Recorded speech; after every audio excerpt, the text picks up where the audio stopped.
Good morning, everybody. Ben and Woods, 97.3 The Fan. Great to be here with you on a Tuesday morning. What an eventful Monday it was in Padre land. And, we should be used to it at this point. The offseason typically is pretty wild. Spent my day yesterday on the phone with a lot of people trying to, get a little bit more info about everything that went down at Petco Park with Mike Shildt retiring. We got some updates on it. Got a new piece by Dennis Lin that I think is really, really interesting. I actually texted with Mike Shildt last night. Can fill you in on the details of that convo, but I feel like I did my due diligence yesterday as a, member of Ben and Woods and somebody that knows Shildt a little bit. We'll talk about all of it today. Good morning. I'm Woodsy. That's Paul Reindl, executive producer. Good morning, Paulie. Hey, how are you? Doing great. Ben Higgins, your friendly neighborhood sports anchor, joins us as well. Good morning to you. Good morning. I like that. Your regular MLB insider Stephen Woods doing his due diligence behind the scenes, texting his sources. Yeah, tons, actually. Getting it all done. I love that. I talked to a bunch of people via text and phone. Well, it got because people kept calling me. like our buddy Mailman Jack calls me and he's like, give me the real story. And I'm like, I don't know the real story. And I said, I've got some texts out. I've got some, talk to one person yesterday. And man, I'm telling you, it just got, and listen, like you hear with every story, you get a million different points of view early, and then it kind of starts to drill down, and then you hear from the source himself, and you go, okay, starting to come into light again. And I'll tell you guys what I know later in the show. This is for stretching out and getting loose a little bit. But it was a minorly hectic day. Like, it was a lot of phone calls, which I know drives my wife nuts. When I'm home and she's home and the kids are home, she does not like me walking around on the phone. I can't sit still in a certain, I can't sit in an office and shut the door. I have to move. So I'm outside, I'm inside, I'm back in the kitchen, I'm back in our bedroom, and I'm just pacing and I'm talking to a dozen different people, and it makes her insane. And I know it does, and I apologize. I don't know how Jeff Passan and Adam Schefter do it. Like, the constant, you were doing that about one story. They are doing it about 100 stories all at once with, contacts throughout an entire league, like 30 teams. They have to do that all the time for 30 to 32 teams, 24 hours a day, 365 days a year. I bet the San Diego Padres take up 17 to 18% of their time. Like it takes up 95% of our time, And those guys, I don't know how they do it. I really, really don't know how they do it. The other thing I was doing, too, I had other dials that I had to make yesterday. This is the worst week of the year for me, and it's baseball related. So I'm playing in a tournament next week out in Arizona. I'm taking my old team, the San Diego A's, out to Arizona. Played in it when we very first started the show a couple of times. It was a tradition every year. And I got 22 guys on the roster right now. They switched the schedule up on me yesterday. Our first game is at 8 p.m. at night. I'm dead asleep at 8 p.m. at night. So I don't even know what I'm going to do. Okay. It's 8 p.m. So I'm taking the crew out there. Here's the other thing. You got 22 guys and everyone's committed, right? Oh yeah, I'm in. This is 22's been whittled down from about 40 that were committed. And people, oh, bro, my mother-in-law, something's going on. I got to fly out here. Okay, no problem. Oh, dude, I totally forgot. It's this birthday thing. Okay, no problem. Dude, I'm just not going to be able to make it. Okay, no problem. And you get it whittled down, and you think you got your final 22. And yesterday you send out the final email of, here's your waiver. I honest to God, I had to put in it. Look, because these are adult men. I had to put in it. It's going to be cold at the night games. Make sure you bring something warm. Don't forget your belt. Bring your spikes. Make sure you also bring plastics. Don't forget your catcher's gear. Bring your sippy. Bring your sippy cup, because this has happened before. The first tournament I ever played in, my catcher showed up. He's like, hey, man, and we're 10 minutes to game time. 10 minutes. He goes, I forgot my catcher's gear, my only catcher. And I go, what do you mean you forgot your catcher's gear? I left it in my my garage in L.A. Oh, my God. And I go, excuse me, I've never managed a tournament before. There's a million people around. It's such good competition. And I go, are you out of your mind? How do you forget your catcher's gear if you're a catcher? And I had to walk up to some old man who just finished his game. He's taking his gear off. I go, I'll give you $50 to rent your gear for this game. He's like, done. And then he's like, just leave it here. When you're done, I'll come back and get it. Benny, in this thing, I'm like, here's the other rule. If you're not at the field 30 minutes before the game, you will not play. We do not do show and go out of the car, putting your belt on. I go 30 minutes. I have to make a lineup. You will not play. This is where our address is. Here's where you need to go. I'm literally just holding these guys' wieners and dragging them. Are you sure you shouldn't have been a third grade teacher? That sounds like third grade teacher behavior, but for adults. And the other part is this. So you send that email out, right? You go like this, you hit submit, and then you walk away from the computer and you slowly come back to look and see if anyone's like, oh, dude, anytime my phone buzzes, I go, oh, God, he's bailing. Like one of my best players, I texted him yesterday, and I'm like, hey, man, can't wait to see you on Tuesday. Nothing back yet. So I'm like, you guys are going to wait till the last minute. We're going to end up out there with 13 guys. All you need and is 9, right? You got 9. You're good. You got 9, you're good. But in a potential 7-8 games, 9 ain't going to cut it. It's not going to cut it. So this is the worst week of all time. Like checking those emails, constantly going, oh God, who's gonna bail? It just makes me sick every year. Do you remember? I'm thinking about you getting them to sign their waivers and return them. Yeah. Do you guys remember? I don't know if this happened to you when you were in elementary school, but when the teacher would safety pin like a paper to your shirt to take home to make sure your parents saw it. Never had that. But that never happened to you? Because I remember it happening at least a couple of times to me. It was not an uncommon practice when I was at least in school. Was the thought the kids don't know how to undo the safety pin? I think it was simply, it wasn't necessarily a bad thing. It was just, I know as soon as I leave that classroom, I'm just ripping it off. No, but you're running around this piece of paper it wasn't like dangling. a punishment or like it wasn't a bad thing. It was simply like, we need you to sign this permission slip, and they didn't want you to forget. Like, don't put it in your backpack, don't put it in a folder, and then forget to tell your parents. So this was, they'd safety pin it to your shirt. But I automatically assumed it was like a punishment. No. It was more just, this is a way that we know the parents will see it, because if it's on their kid's shirt when they get home from school, it'll be there. But I remember feeling it's very humiliating to have something pinned to you. Yeah, I mean, it's like scarlet letter, but basically. Now you know why, because we all still forget our entire lives. You just forget all the little details and minutiae of life. I can't tell you, dude, how I can't tell you how stressful it is. It's massively stressful. It's massively, massively stressful. And then if, again, like I always tell my kids, this is a standard lesson at home. If something happens, don't be afraid to tell me now. I can handle it now in the moment. If you wait 6, 8, 10, 12 hours and then come to me, and whatever the case may be, tell me now so I can deal with it now. You're going to be in a little trouble. But if I find out 12 hours later, like, if you're going to bail so that I can replace you. This isn't hard. We're not married. I'm not going to kill you. I'm not going to come to your house and beat you to death. The cover-up's always worse than the crime. The cover-up's way worse than the crime.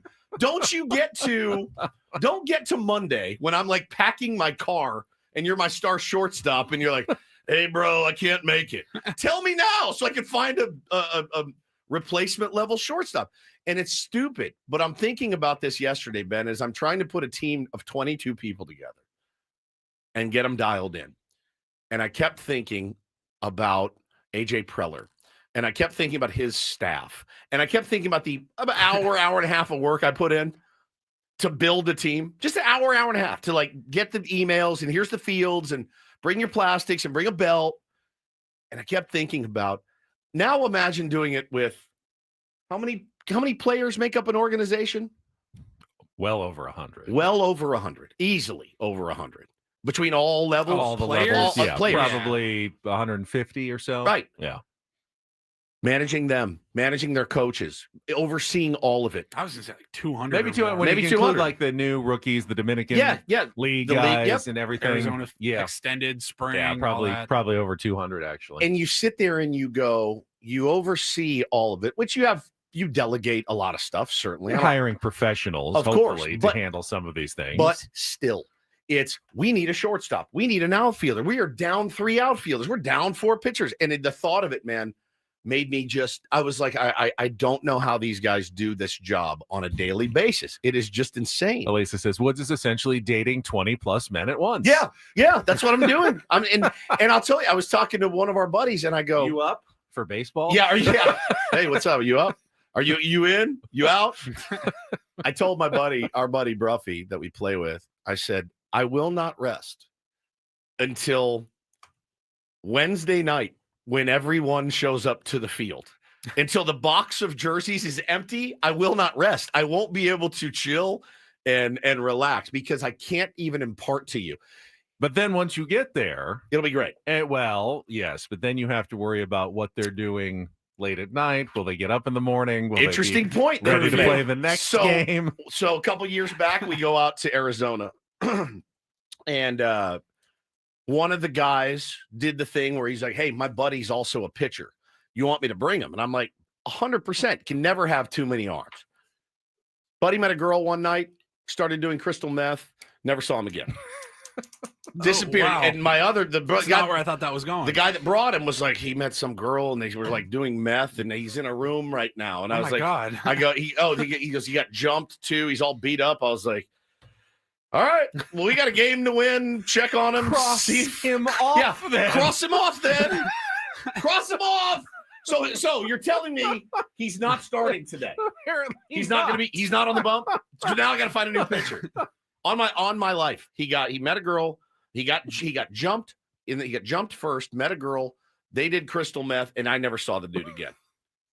Didn't show up to any other games. He was in some hotel room or something. So these are the things you deal with when you're out there. I mean, it is like the craziest thing of all time. So I'm trying to be calm through it all, but I spent my day working on the Mike Shildt story and working on this team. And it's such a labor of love. It really is such a labor of love, because once you get out there and you get to playing with the boys again, facing some really good competition on the big league fields, I mean, it just doesn't get any better. That's why a golf trip is so easy. Yeah, I got 4 guys. We're going to meet out. We're all going to stay in this Airbnb. We all have our own room. No one ever forgets to bring their golf clubs. No, you never forget your golf clubs. Never. No one ever forgets their golf clubs. Never, ever. Every once in a while, they lose them, like the airplane doesn't have them. Yeah. No one just said, I forgot to pack my golf clubs on my golf trip. It's logistics for me. It's weird because I won't let anybody else do it, but I really hate doing it. Does that make sense? Like, I don't want anybody else to organize and run this tournament because I don't think anybody can do it as well as I can, but I absolutely loathe most of the doing it.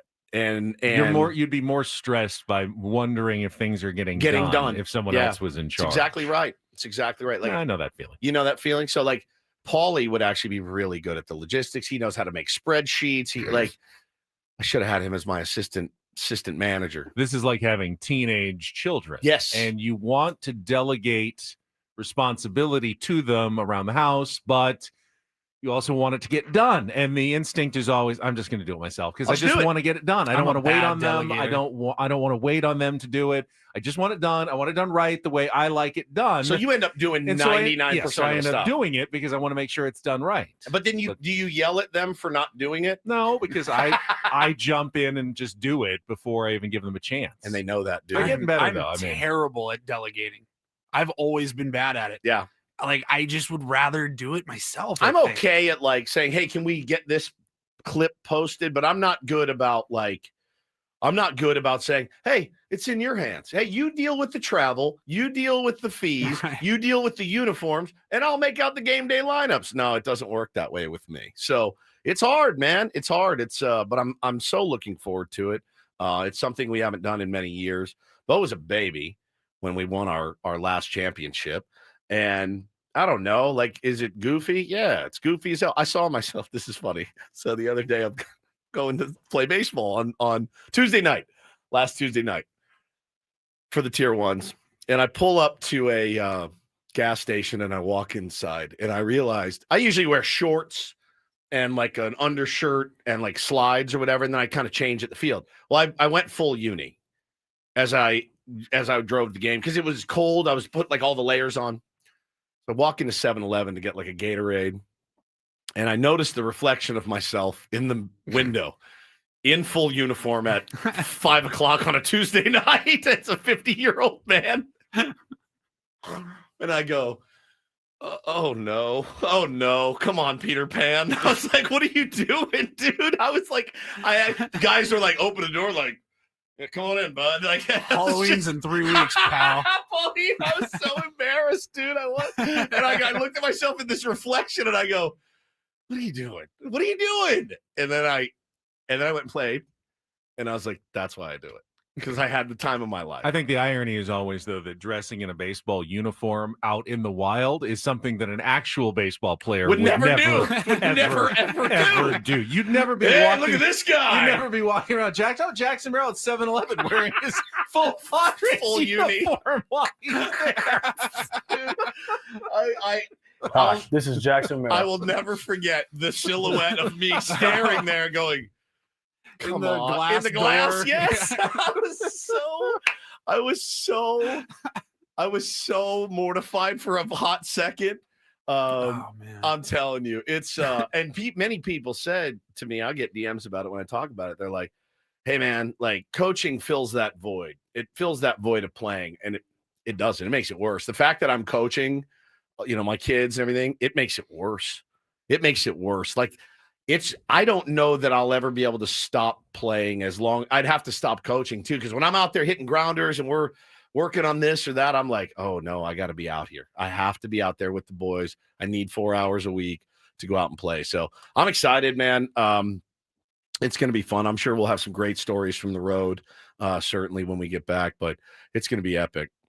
Well, while you were having your busy day, both covering the San Diego Padres and managing your adult league team, I was simply being a talking head on television, anchoring last night on ABC 10. Went very smoothly. We had kind of a unusual schedule since Monday Night Football was on. Just a quick show before, and then had a live 45-minute show right out of Monday Night Football, which tends to be one of our better rated programs. You got a big audience for Monday Night Football.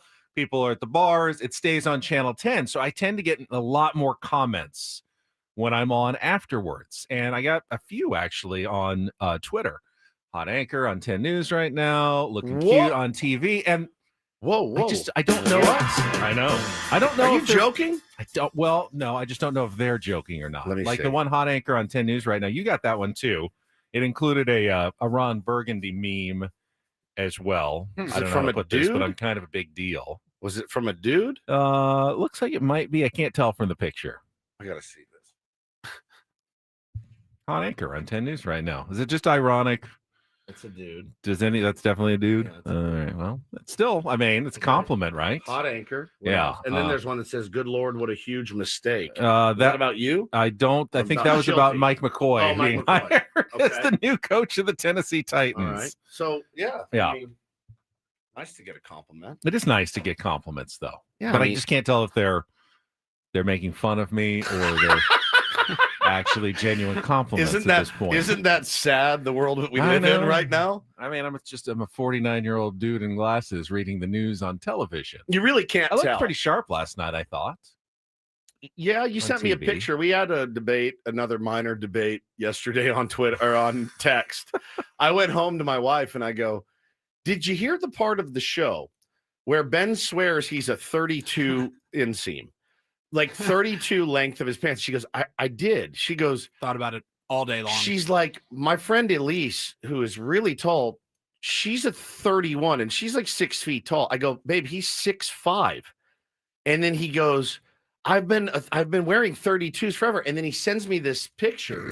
He goes, should they be longer than this? I go, yes, they should be longer than that. But like the guys I work with nowadays, their pants only go down mid-calf. Okay, I get it. I feel you're not Jake Garrignani. You're not Julian Delgadio. I get it. Okay. But is there like a middle ground I should be at? Yes, 34 at least. That's not that's like all the way down to the ground. You're not going to be the guy that wears the stylish hat. I can't do it. I can't. Capri pants. Like Fernando Tatis Jr. can wear a sport coat with no shirt on underneath. Correct. And it looks good. He looks badass. But like, if we pull the same look, people will be like, I just vomited in my mouth. Yes. Is that true? Yes. You have to get long pants. I mean, I see so much socks from these guys days, now.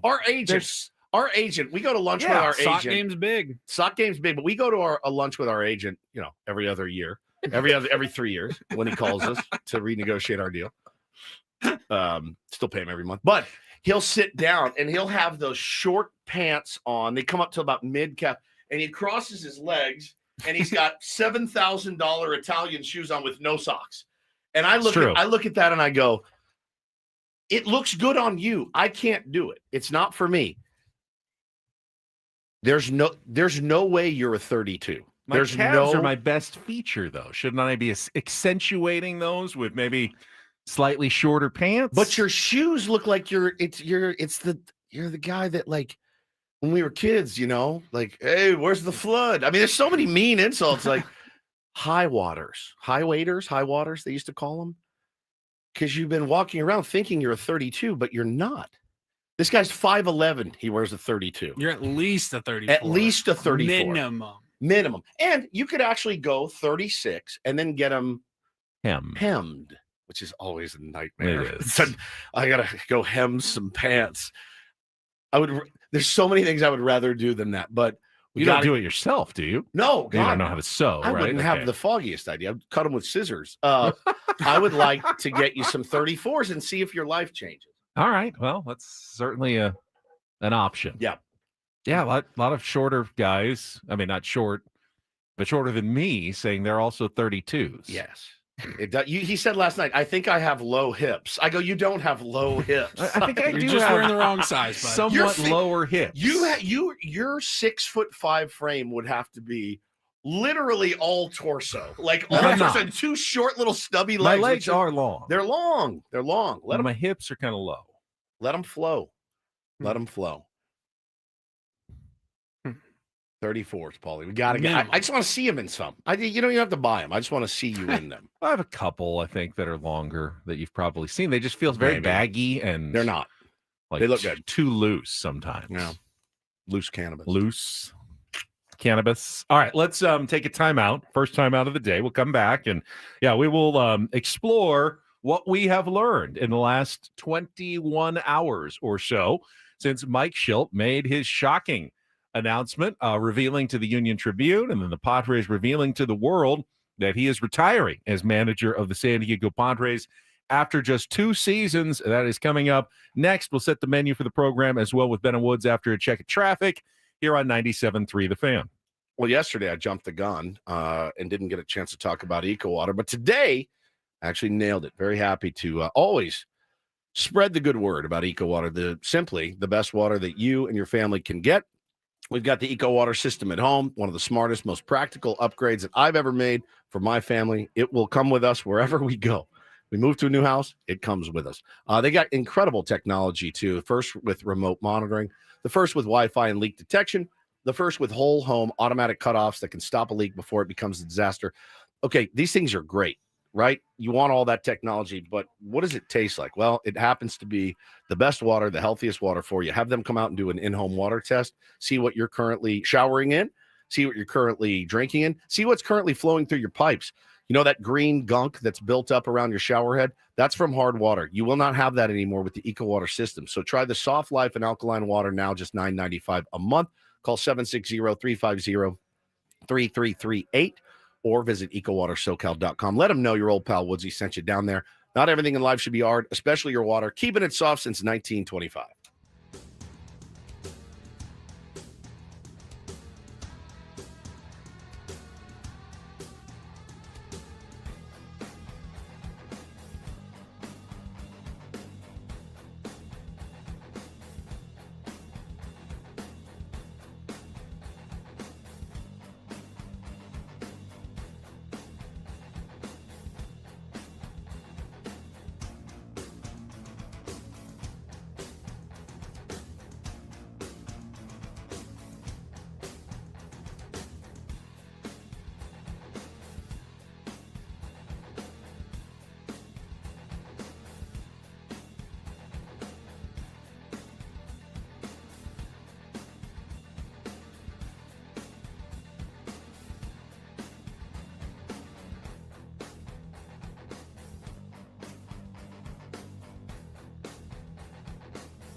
Hey, player, this is all yours. This room with this view.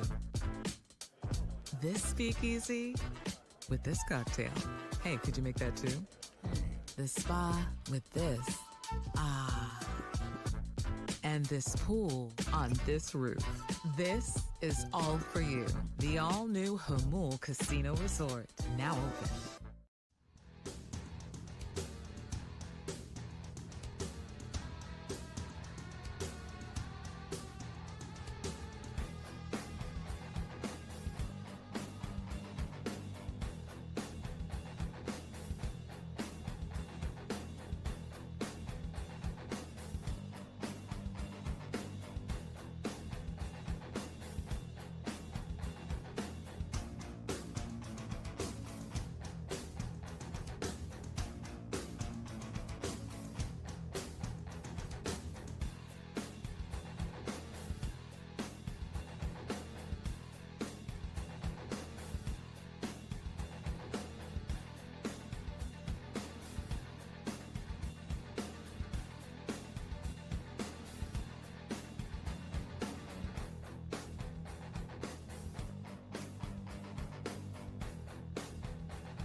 Let's quickly set the menu for the Tuesday edition of Ben and Woods, and I'm going to actually work backwards today because we are leading up to 10 o'clock at the end of our program today. We will carry live the news conference, the virtual news conference featuring Padres President of Baseball Operations and General Manager A.J. Preller, discussing yesterday's unexpected news at 9 a.m. When we learned that Mike Shildt was stepping down as manager of the San Diego Padres for health and wellness reasons. At least that's what he told the San Diego Union Tribune, and we'll talk about that coming up here in the next few minutes, what we've kind of learned over the last 24 hours, discuss the new piece by our friend Dennis Lin that dropped this morning in The Athletic with even more insight onto the decision and why it was made and what is going to happen going forward. We will also, of course, talk about the baseball playoffs, another wild day. Whoa. In Major League Baseball, particularly in the Dodgers-Brewers Game 1 of the NLCS, which featured one of the most unusual plays I have ever seen in watching, a lifetime of baseball. A 404-foot ground into a double play, technically, by Max Muncy in the game last night. But, of course, because it's the Dodgers, it didn't come back to bite them in the end, as they don't pay attention. They don't run the base paths well, but still end up winning the game. Why, Woods?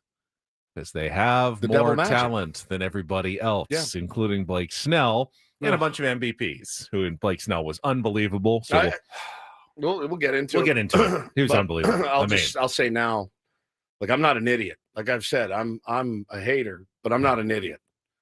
The guy was unbelievable last night. One of the best pitching performances I think I've ever seen in the playoffs. We watched an entire Cy Young season of Blake Snell. Nothing that was as good as I have ever seen him. Ever. You'd see flashes of that. Oh, yeah. But he put it together for 5 straight innings. Yeah. And I mean, he put it out. And again, I've said it before, the reason that they're infallible, they have too much talent that supersedes Dave Roberts' terrible managing. And the fact that he did not put him back out there for the 9th, and it almost cost him, again, they have too much talent. They will win in spite of DR. I know Blake Snell was split fan-wise down here in San Diego, especially towards the end, but the stuff has always been there. Always.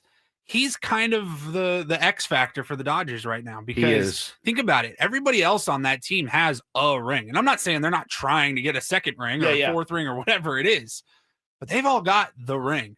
He doesn't have one. And he's pitching like he doesn't have one, and he wants one, because he has been pitching out of his mind. He's lights out for like a month now. He's lights out. And he's going 6+, every start. ERA's coming down. He's unbelievable, dude. I wish we had seen in his Cy Young season, which of course was 2023, the disappointing year for the San Diego Padres, what he would have looked like in the playoffs. Right. Had they gotten there and given him an opportunity to pitch in October. Now, he pitched in October in 2022, and he did well. I mean, he didn't dominate like he did last night. But the Cy Young season, when he had his really good year, he never even got the opportunity to pitch in the postseason that year because of all the other weird disappointments of Bob Melvin's last season and the close losses and everything that they were unable to get done. Last time he pitched in a big playoff game, like a big playoff game, was in 2020 against the Dodgers. And he might have gotten that ring, that aforementioned ring, had he not gotten taken out of the game. And I think what made me infuriated was all the times that we had to listen to that guy go, "No, man, my changeup's in timeout. I don't throw my changeup. It's in timeout." The guy last was changeup, heater, changeup, spotted changeup, heater, changeup. I'm not mad. He won a Cy Young award for the San Diego Padres. I'm not mad. I'm bitter. Do you not get that? I'm bitter. But he gave you some changeup's in timeout. He gave you some pretty good pitching with the San Diego Padres. I don't even throw my changeup anymore because it's in timeout. Great. Fantastic. I'm glad you took it out of timeout to go turn into Sandy Koufax. That was 2022. He took it out of timeout. He won the Cy Young. That was the year they actually won. They actually got to the playoffs. He wasn't having his best year. He had his best year the next year, and the Padres didn't capitalize on it and even get to the postseason to see what that would have looked like. He was unreal. He was so good last night. He was unreal. And actually, I found myself going, all right, dude, forget the uniform. Just watch this guy pitch. And I was enjoying watching him pitch because he really was that locked in. I liked what they said on the broadcast too about the days that he's in, that starting pitchers get in. It's like this days, and you see it, and it's like you remember that dumb movie For Love of the Game when Kevin Costner's like, clear the mechanism, and he's just in the. Blake Snell did not hear one single solitary sound except for the pop of the mitt last night. You could just see it in his face, like, they're not going to hit me. They're not going to hit me. There's no way I don't let him go out and finish that game last night. He was that locked in. They couldn't do anything.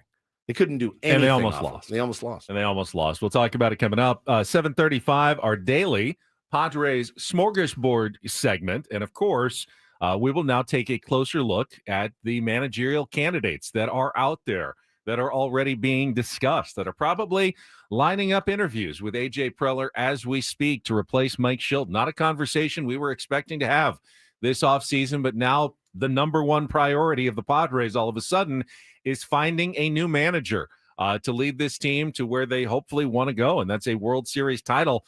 Who's the guy? Can you afford to hire someone without any experience? A lot of the names that I've seen on the list that we will discuss are first-time managers. It doesn't give me a lot of hope. And maybe that's the right way to go. I mean, I can't say that picking a guy like Ruben Niebla or A.J. Ellis inside the organization is the wrong decision, but it worries me. Let me clarify. and we'll talk about it all day, I'm sure, if nothing but time. All week. When I say a first-time, okay, I want to make the distinction between a first-time manager and I want to make the distinction between someone that's already in the organization, because I do think that there's a little bit of a difference. Yes. All right. Compare Nick Hundley and AJ Ellis. Are they different in your eyes? First-time managers, but one's in the org, one's in another team's org. Yeah, slightly, but you know where I'm going with this. You know I'm leaning towards Ruben Niebla. Ruben Niebla, for me, is such a no-brainer. It's not even funny. And Ruben, I honestly, like, I don't look at him as a first-time manager, even though that's exactly what he would be, because the guy is with them AJ Ellis is in the office. Ruben is in there every day. Ruben knows what the clubhouse smells like. Sits right next to the manager. He's on the plane. Like Ruben, I look at it and go, yes, technically he would be a first-time manager in the big leagues, but he's essentially just moving to the next office in the same clubhouse. He's just, I'm going to put my gear in the box. I'm going to move it over. This is my office now. That's at least my perception of it. When you bring in a Ryan Flaherty or somebody of that nature, that to me is what I don't want to do. Outside the org, brand new manager, and I know he was with the org for a while. Yeah, I don't know. Do you guys not see a distinction there? I do. It's got to be the right person. It's so all encompassing, because I was reading like the UT had here's just 11 candidates to watch, and like Albert Pujols was one of them. But if he does anything, it's going to be with the Angels. Rocco Baldelli was on that list. Now he has managed, but he feels like, a second-time manager kind of still feels like first-time manager. It does, especially when he's coming in the day. All right, we're going to do things my way. That doesn't feel right either. On my list, I see a lot of potential first-time managers, but they all are coming from inside the Padres organization for continuity. I can't see. The only one I have on the list that's outside would be Ryan Flaherty. I threw Nick Hundley on there, but and it's tough, because if you're going to be a manager, at some point you have to have your first managerial job. Correct. Somebody's got to give it to you. It's got to start somewhere. But maybe Ryan Flaherty goes on to have a hell of a managerial career. I don't think this is the place. It rarely starts with a team that's trying to win the World Series right away. I mean, every team would love to do that, right? But it usually starts with a team that fired their manager because they went 63 and 99. Right. This is a different scenario. It's a 3-year, here's 3 years, build it up. We'd like to see some improvements in year 1, maybe challenge for the playoffs year 2, and then you guys are ready to win in year 3. This is not that first-time managers. We also said yesterday we don't necessarily want the Ozzie Guillen, Joe Madden, like to get the names that you're familiar with, because, well, they've been available for years and nobody's hired them. So what does that tell you? Nobody snatched any of those guys up, man. It's wild to me that Joe Madden is like, you see him on MLB Network. He's sharp as Buck a tack. Showalter's name is going to be out there. Joe Madden sits there on MLB Network, and he's sharp as a tack, bro. And he's a tactician, and he has got that mind. And I we'll ask the question about all these guys. Do they walk into the room and command respect? I think some of them do. I think some of them wouldn't. The question, though, is why? Why are the Padres looking for a manager after a 93 and a 90-win season and 2 playoff appearances? We will get to that coming up after a check of traffic here. What we've learned in the last 24 hours on 97.3 The Fan. From the 855 Get Ross Traffic Center, protecting San Diego after accidents or injury, here's Kelly Danick. Traffic is sponsored by Robert Half. We still have a few problems here, guys. One of them is this stalled big rig partially blocking the Lake Jennings Park Road off-ramp, westbound 8. North 15 before Miramar Way, 2-car collision over the right shoulder. Heading south on the 15 at Center City Parkway, watch out for some debris in the 2 right lanes.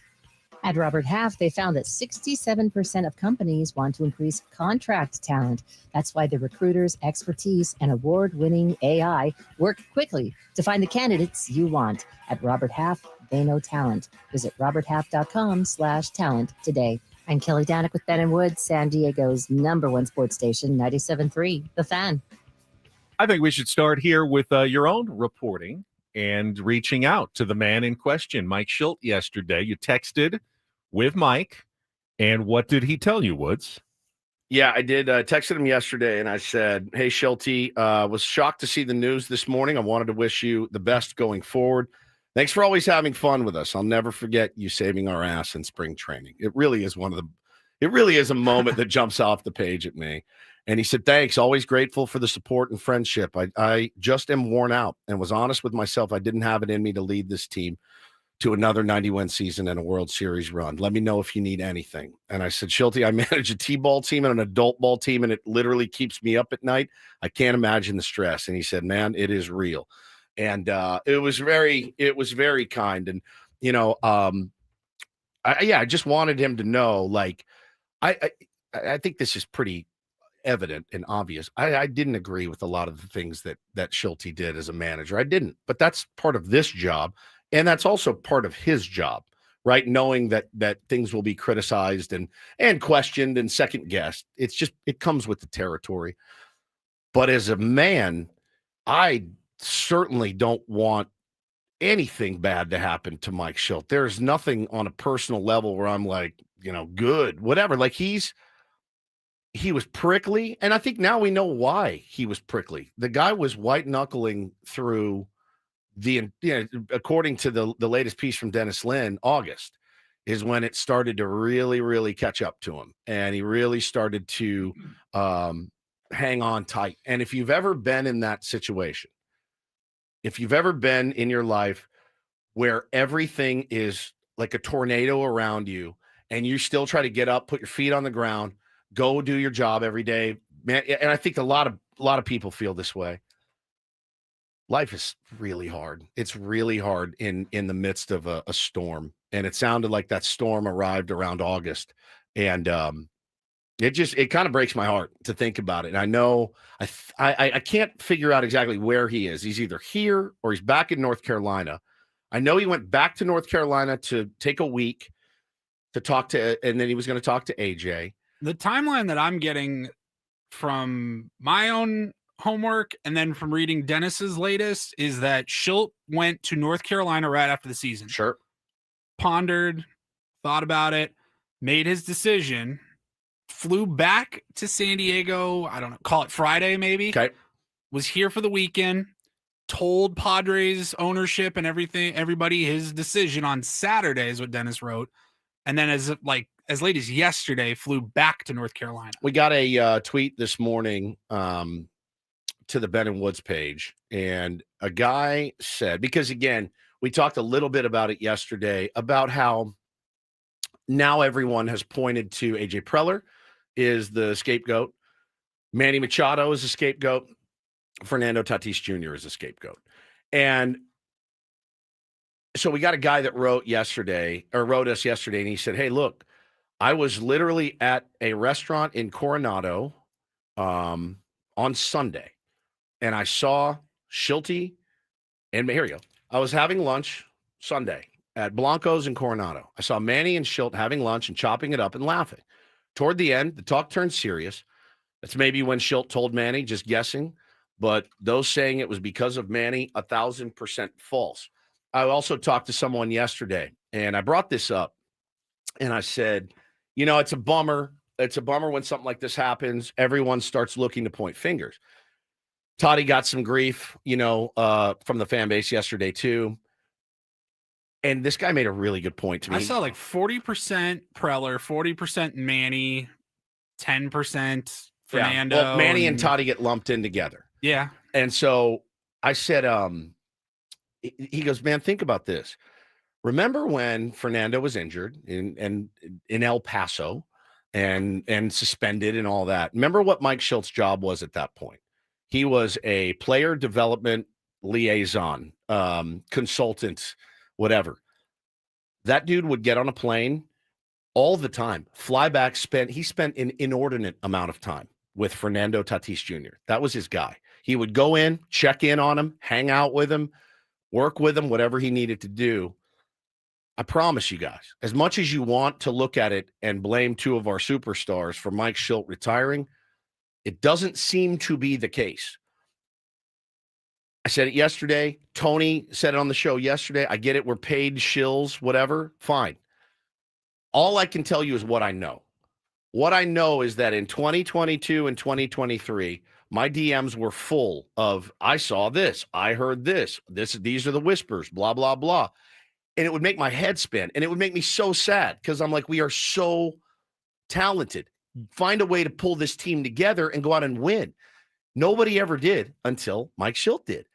All of that crap stopped I never got a word. I got one DM, and it was about something innocuous, like Fernando rode the media bus instead of the team bus one time. And it was like, okay, maybe he was running a little bit late. Maybe he wanted to talk to one of the coaches. Maybe he wanted to talk to Jesse Agler. I have no idea.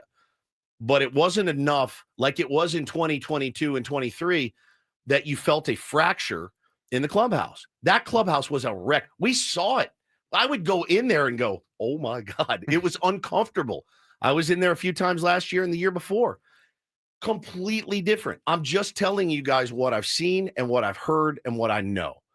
And so I think, before we go pointing fingers, there is a real possibility that this guy said, I'm so frazzled. I mean, he said it in the article. His hair is falling out. The details from Dennis Lynn's article, heartbreaking. He said he experienced, among other things, poor sleep, chest pains, hair loss, and in an age of pervasive sports gambling, even death threats from strangers, which we've seen directed to players on social media much too often. And the quote from Mike Shildt here is, I can tell you I was sick a lot. I just wasn't feeling good. I was run down. I wasn't sleeping. And it's nobody's fault. It's just day-to-day stress. But, just unhealthy, man. Sometimes you got to take care of you, I do understand that people will continue to question the narrative from Mike Shildt and from the San Diego Padres, as we all did when we heard it yesterday. And we were skeptical, like, okay, what's really going on behind the scenes? It's the question I got most often yesterday, Woods. All right, that we know what they're saying, but what's really going on? And I said yesterday, well, we'll find out more details. Is Mike Shildt really walking away from a 7-figure salary with 2 years left on his deal, a dream job that we know he has pursued since he was a teenager, 17 years old, working in every job as a clubhouse attendant on his way up, a path that is not really available to anyone. You don't not play at least minor league baseball and become a manager in the big leagues. He did it. He was the one in 100 million that was able to come all the way up and become a major league manager. You don't walk away from that gig, do you? But according to Dennis Lynn in The Athletic, in his conversation with Mike Shildt, Mike admitted to him he is not being paid a single dollar. He is walking away from his entire contract because this is his decision to walk away for his health. The Padres did not push him out the door. They did not ask him to leave. This was entirely his decision, and he is not getting compensated in any way. There was no buyout at all. He is walking away from his deal and doesn't really expect to get back into the manager's chair anytime soon. Yeah, and it's here's in the chat, Mike Shildt let the players do whatever they wanted and didn't want to hurt feelings. That's why the clubhouse was quiet. Bob Melvin actually put on his pants and didn't let that slide. That's patently false. Bob Melvin, by his own admission, was checked out in 2023. Didn't want to be here, gazing wistfully across the field at the San Francisco Giants dugout, thinking, man, that's where I should be. Bob Melvin, Mike Shildt was much more hands-on with these players. Now, did he chew them out in the public? No. I tried to get him to do it a million times. He wouldn't do it. Is that a detriment to him? Maybe. But, I don't look at this as anything other than, he basically said, like, this is something that I had to do, and I did it. And again, the fact that he left that money on the table, on the record, he told Dennis, I didn't take a dime. That means it's pretty serious. Were fans watching a different game than I was watching? Know. The Padres were a well put together team. Right. Yeah, they stopped hitting. Yeah. But it's not like they played sloppy baseball, mental mistakes. We'll continue this conversation. Hour number 2 of Ben and Woods next here on The Fan.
Yeah, that's one thing I just don't get. We're talking about it at the end of the hour there, is the fan, at least some fans out there who feel like Mike Shildt just let players walk all over him. He certainly publicly had his players back.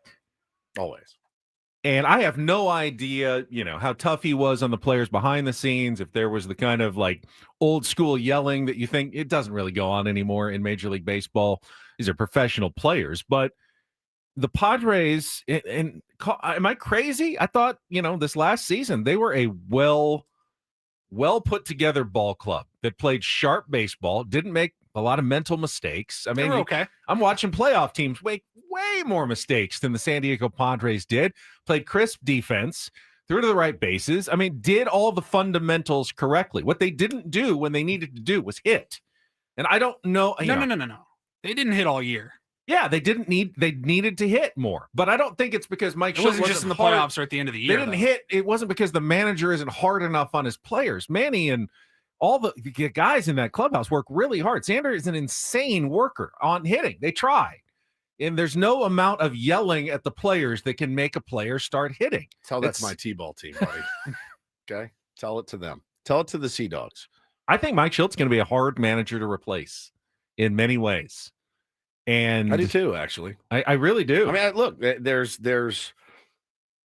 there's pros and cons, when you get a new skipper in, certainly. And it's got to be the right choice. It has to be the right choice. Again, AJ's going to have another chance potentially to make that decision. And that in and of itself is incredible. I mean, it's incredible. I do think it's fair. I do think it's fair to ask the question, why have the last two managers wanted to be elsewhere? That's a fair question to ask, right? Like if you are married 2 times in 4 years and your wife leaves you both times and like surprisingly walks out the door, I think it's fair that you have to look in the mirror and say, what could I do better? What could I do different? And I thought, based on everything I've heard,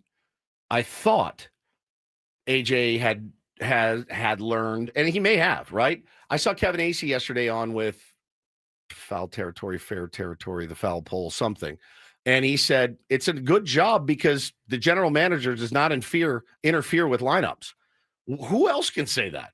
That to me is that's a check mark. If you're a skipper, you're like, I get to fail here, or I get to succeed and I get to do it my way, essentially. Now he's going to give me the players and, he may trade the farm. But at this point, I'm a major league manager. I really don't care what AAA looks like. I need to win at the big league level, and I get to make my own lineups because AJ Preller he's not involved. But that's from Kevin Acee. But the general manager expects you to win. Yeah. And when did we turn into the 83 Yankees around here? Expects you to work tirelessly toward the pursuit of winning a World Series. That's what the general manager expects. So if that's AJ's problem, fans, do you want AJ to stop trying so hard to win a World Series? Back off a little bit. Say, hey, let's just go out and have fun. I mean, I don't know of any Padres fans who don't like that AJ Preller is single-mindedly devoted to bringing a World Series championship to San Diego. I just remain, I guess. Is there enough balance in the life of AJ Preller and his staff? Probably not. Probably not. Probably not. Is it healthy? Is it healthy for the people that work for him, like Mike Shildt? Maybe not. We're seeing evidence that it might not be, that single-minded devotion to try to win a World Series championship is taking its toll on the people around him. I mean, out there, tier ones, do you want them to back off a little bit? Stop trying so hard? I don't know that anyone out there does. I remain, if again, and I can only take what I've read, what I've heard, who I've talked to at its word. I remain almost in admiration of Mike Shildt for being able to say, I can't do it, man. I can't do it. Because him going into, if he was on the edge, as it sounds like he was, losing hair, death threats, all that, boy, I would not want him back as the skipper next year. Right? You don't want him back as a skipper if he's about to snap at any moment. So finding that personality that can come in and has that same single-minded devotion is a tough one. If you watch the Dallas Cowboys documentary on Netflix, it was really well done, Cowboy fan or not, talking about Jimmy Johnson, who when Jerry Jones hired him, he's like, all right, I'm leaving my wife and my kid. Like, he literally was like, I don't have a family anymore. I'm gonna spend 22 hours a day trying to win here. And it took years to get it done. Is that good or is that bad? Me as the human and the father and the husband, I think that's a terrible idea. Nothing's worth that. Nothing's worth me losing my family over, especially some job. But that's AJ Preller, like, in a nutshell. He's like, I don't have a family. I'm not married. I don't have kids. I work tirelessly to bring a championship to San Diego. Not all of his moves are good ones. Not all of the relationships are perfect. But you asked a good question. Do you want your GM tirelessly working to bring you a World Series championship? I do. I'll raise my hand. I do. I think that's great. Our friend Scott Lewis tweeted, said it doesn't have to be binary. Mike Shildt's decision that he couldn't handle another year could have easily come after a conversation with AJ about the expectations this year. Is this really what you want? I will say this. I don't know if, AJ demanded, hey, we'd love to have you back, but we want some changes to be made, and here's what we're thinking. And maybe there was a conversation. I'd be surprised if AJ didn't want some changes. You don't win. You do need to make some changes. However, most managers would go, all right, I'll try to make the changes you want. And if it doesn't work out, they'll go, all right, then fire me. And I'll claim take my guaranteed millions of dollars that you have to pay me, and you can go on and move on. Mike Shildt didn't do that. He walked away from millions of dollars, according to Dennis Lin. Walked away from all of it. No payout, 2 years. No buyout. Yep. Walked away from it for his health, for his, mental wellness. Yep. That's... most guys I don't think would do that. No, but again, it turns the mirror then on AJ Preller, and I think today when AJ speaks, we'll get a little bit more insight to it. I hope about what went wrong, what could have happened, how shocked was he when he says in the Dennis Lin piece that it started to kind of spiral on him in August. It does make sense if you go back and listen, and you go back and think about our interviews, and you go back and think about what the team was going through then. It makes perfect sense. And if he really did and walked away without a buyout and left all that money on the table for his mental health, I tip my hat to you, sir. He also remained to the very, very end, very complimentary of AJ Preller. Yep. Spoke and praised AJ right after Game 3 in his short news conference, the last time we heard from Mike Shildt. And then in Dennis Lin's article in The Athletic this morning, said he denied that conflict with Preller or any other members of the organization led to his decision. He said, the thing I appreciated about AJ is you can have a very honest, healthy, transparent conversation with AJ. It's all for the greater good of us winning baseball games. So I value that with him, and I'm always going to be grateful for him giving me this opportunity. My only regret is I wasn't able to help fulfill the vision of Mr. Peter Seidler and AJ and this organization's passionate fan base to win a World Series. Yeah. But I think he left the Padres closer than when he got here. Yeah, somebody said yesterday, you left it better than you found it. And I think that's unequivocally true. I think that's 100% true. And I don't want to couch this as anything other than what it is. I will choose to take it at face value. It's hard to do. It is. It's hard to wrap your head around, right? To walk out the door, leave in 2 years. So many guys would say, man, I need the money. Or I will say, what good is $4 million or whatever it is if you're dead? If it kills you. Yeah, if it kills you. If you really feel like you're heading down a path where you're not going to be able to recover, then he probably made a very wise decision, one that a lot of people would not have made. Yeah, it's exactly right, man. It's a very, very tough decision. And again, I get the sense that Mike Shildt, I don't know how much money he's made in his career. I'm not in the business of going to a man's wallet, but I know Mike Shildt a little bit. Not a real flashy dude. Okay, not a super. Didn't arrive to the ballpark in a different Lamborghini every day. Let's say. No. C20 Moreno makes a great point. Could ownership and AJ have done a better job supporting Shildt? I think when somebody walks out the door and leaves $4 million on the table because they don't want to do it anymore, I think, yeah, the answer is sure. Absolutely.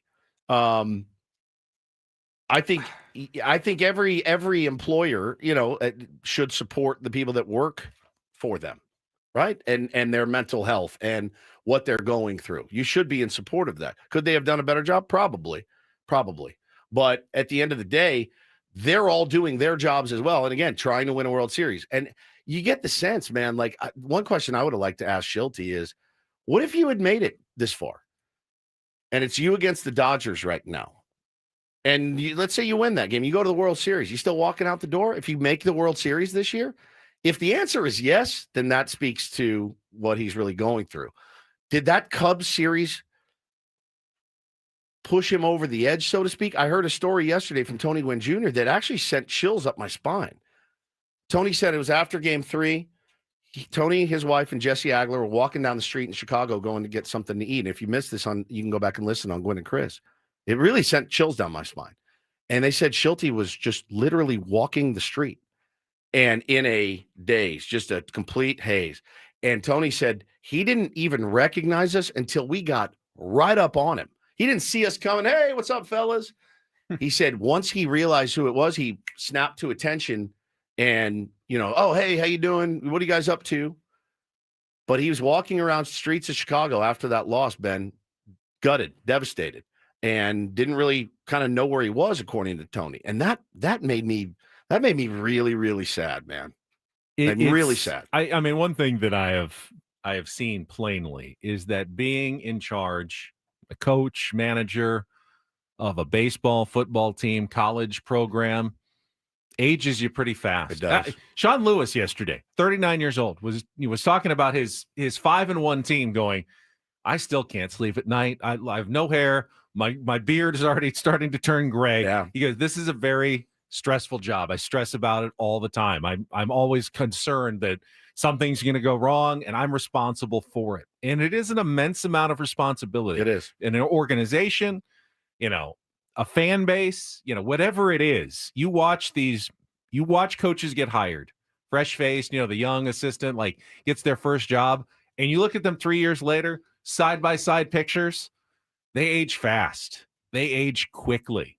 I mean, Buddy Black came in here yesterday. I don't know what great. He looks great, but his hair turned white pretty quickly, I think, when he became manager. He also hasn't managed in 8 months, so I'm sure the body rejuvenates after a while. They all know there's a toll that is taken upon them, and everyone handles it according to their own what they have.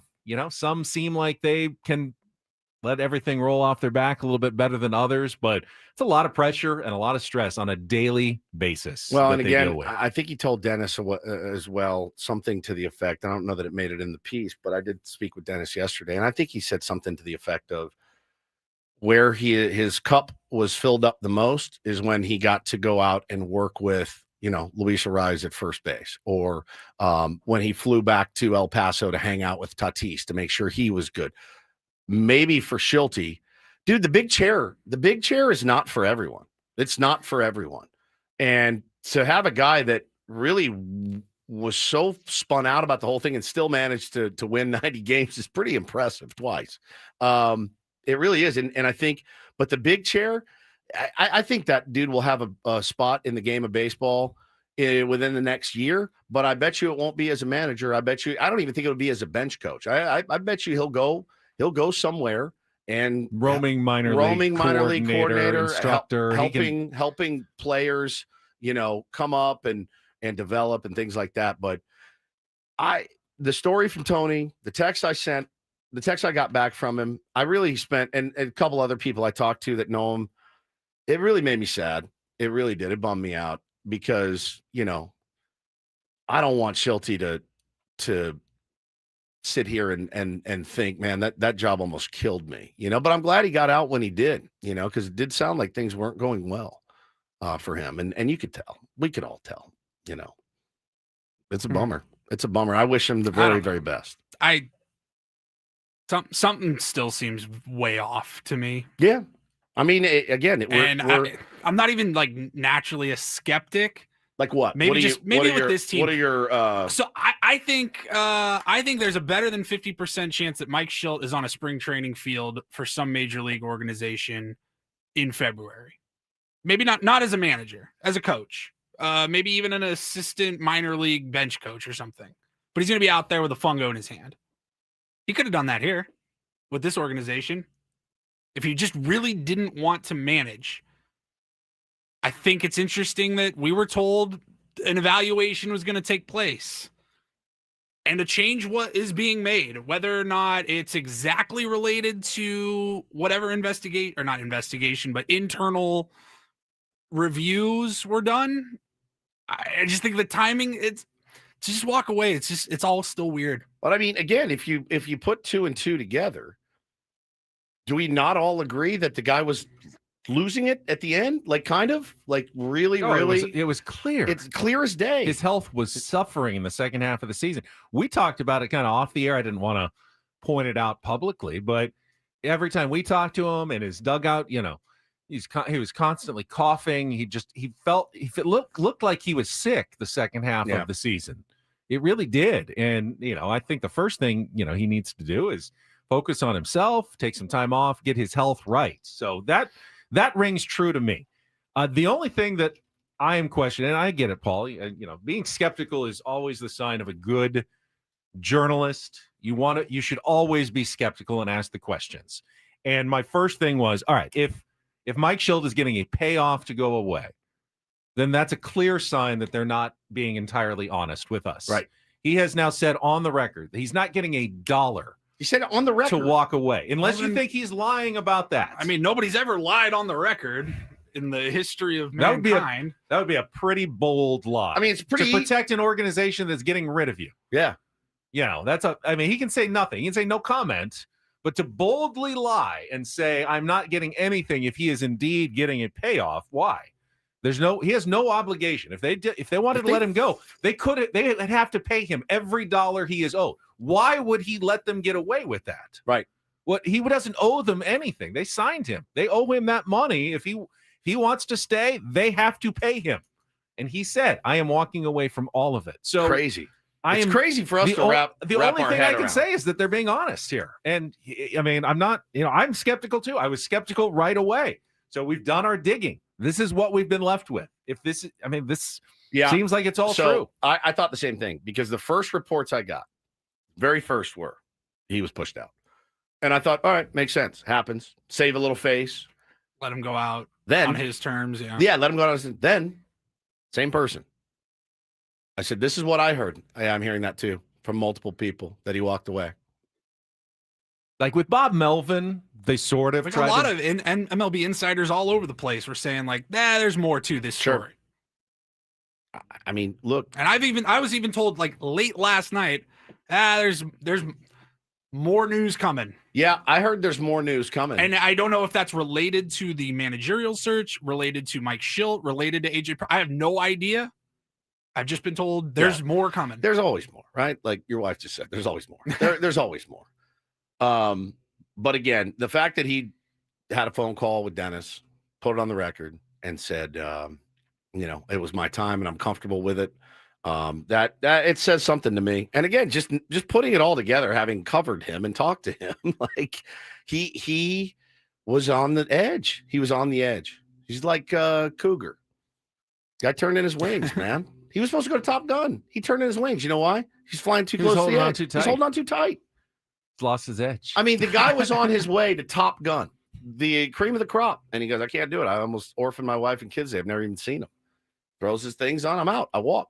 Guy left his whole career there. Don't tell me it can't happen. It happened. He was a good man. Great man. Still is. Still is a good man. Yeah, he was a good man. Yeah, still is a good man. Where were you when we were showboating with this MiG?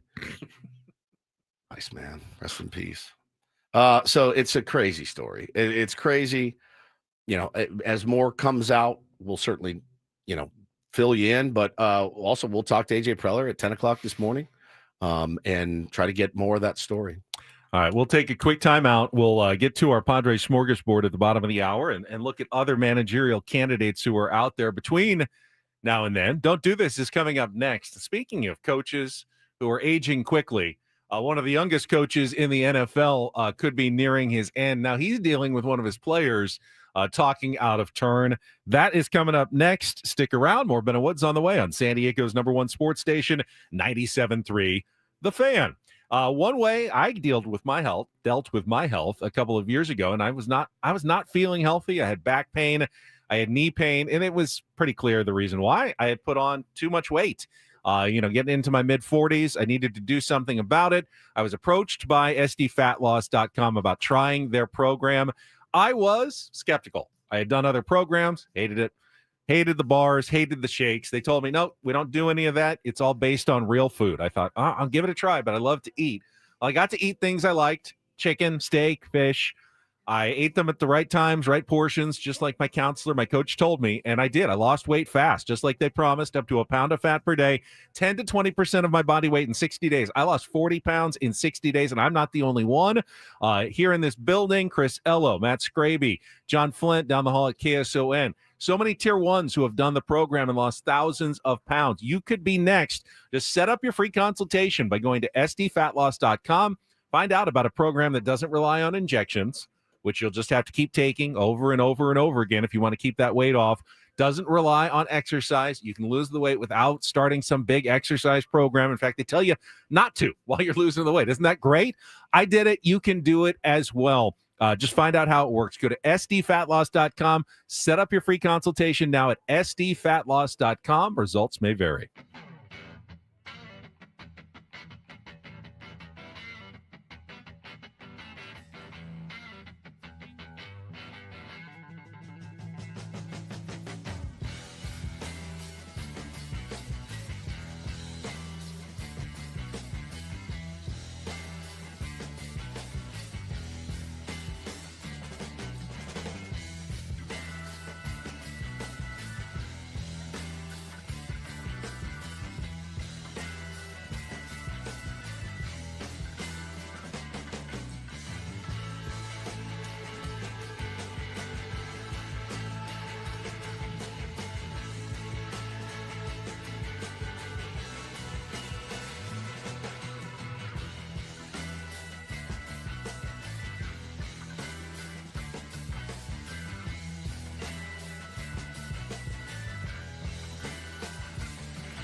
Hey, player, this is all yours. This room with this view. This speakeasy with this cocktail. Hey, could you make that too? The spa with this. Ah. And this pool on this roof. This is all for you. The all-new Hamul Casino Resort, now open.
Don't do this on a Tuesday. Brought to you by Trust and Will. Don't leave your entire estate, house, kids, and life savings up to chance if and when you die.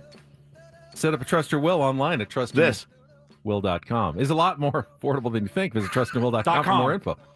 So fast. Very fast. All right, we do need to keep moving. We're just talking about the stress and the toll coaching can take on the men and women who do it.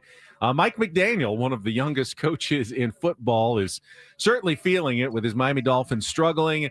Lost a tough one to the Los Angeles Chargers at the wire. That play that Justin Herbert pulled off. To Ladd McConkey. Escaping the rush, finding Ladd McConkey to set up the game-winning field goal after they nearly blew the game. And then his quarterback, Tua Tagovailoa, gets up on the podium after the game and just starts calling out teammates for missing players-only meetings, for showing up late to meetings. And now Mike McDaniel is trying to react to that, saying, I think regardless of what was the intent on Tua's mind, that's not the forum to displace that. I think he knows that. I honestly believe there was no ill intention, but you're talking about, I think, a misguided representation of player-orchestrated film sessions. He's got his quarterback who's like just calling out all teammates, and he's going, this is spinning out of control. The whole thing is spinning out right now for them. It really is. And you feel bad. I mean, you see go look at pictures of that guy 2 years ago and look at pictures of him now. He looks like a shell of himself. It's such a – we never give these guys, I think, enough credit for the guy, especially the guys that can go up to the podium every day and seem like nothing's wrong. You know, you talk to them and you're like, oh, yeah, you really got it all together. Mike McDaniel, they're struggling. Dolphins are 1-5, and he is definitely one of the coaches on the hot seat. He said, I've got a lot of things to worry about, and one of them is not those comments and where our team is lying after that. Right. He's in the torture chamber right now. He is, sure. And you know who else is in the torture chamber is Bryce Terang right now for the Milwaukee Brewers. Man, the Brewers finally, after Dave Roberts pulled Blake Snell, who was shoving, went to Roki Sasaki in the ninth, and you saw a little bit of a crack in the armor of Roki Sasaki. Ended up loading the bases, and Bryce Terang comes up. They're down one, bases loaded. Blake Trinan trots in out of the bullpen, Ben, and is a little bit all over the place. The fastball's up, The slider is. I mean, he's been terrible. He's been terrible for weeks and weeks. I mean, you could see that. Okay, this is the Dodgers' weakness. The bullpen. Yeah. If they're going to have to go to one of these guys, they keep losing games, and I thought it was going to happen again. So Brewers down to their final out. Bryce Terang is up.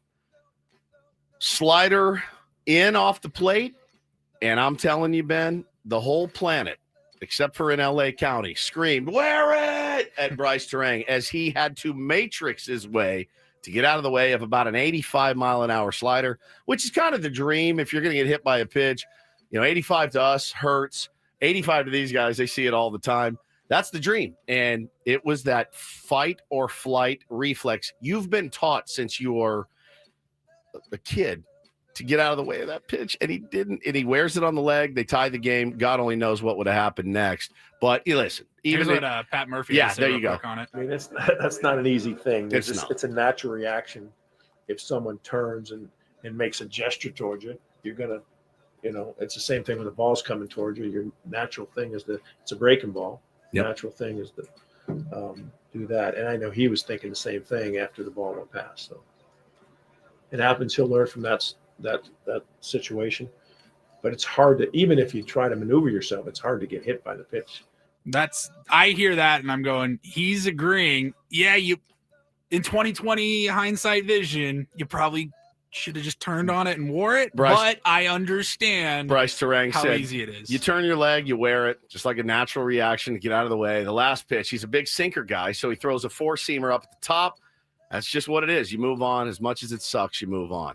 Do you feel like, because there are guys who wear it better than others. Jake Cronenworth wears them all the time. I don't think he sees it coming and makes like an instant decision. I'm going to wear it. I don't think it's something you either have it or you don't. Like you either just have trained yourself, you're going to stay in there no matter what, or you get out of the way and your body just tells you to. But I don't know that you can. I mean, what's the training like? I'm just going to stand in here and the pitching machine, I'm just going to let it drill me. Do you have it? 100 times. Oh, God. I've got the biggest flinch reaction in history. I don't have it either, buddy. I would dive out of the way so fast, no matter what. Hey, we'll give you $10,000 if this ball hits you. I'm automatically diving out of the way. I can't do it. And I just don't think that there is a lot of things you can do as it's coming at you. My don't do this. Just get out of the way. My don't do this was kind of for everyone screaming, myself included. Wear it, wear it, wear it. It's your instinct takes over. I thought Terang was going to come through on the next pitch. I did too, with the winning hit. But also, you have to factor in the moment. 3-2, bases loaded, down a run. Blah blah blah. Blake trying it on the mound, and he throws one. And you're like, oh. Honestly, too, it was such a wild pitch. There was maybe the thought of this one could get away and tie the game. It was that far inside. Like, if you get hit by that pitch, you're still going to get the run. But you see that so wild, and you're like, oh, I'm going to get out of the way of this thing. This is a wild ball. Pitch. It's going to score the run, and I'm going to then have a chance to win the game still. Yeah, exactly. Sure, I get that. I just watched it again. It's crazy. Like, it's crazy. Oh, dude, that would have been just a little slider on the hip action. Slider on the hip. Tie the game. Oh, stay alive. God, it hurts so. Man, it hurts to get hit by a pitch. Finally, a little do this. And DD mega haven't even brought it up yet. Let's bring out the other game and give the do this.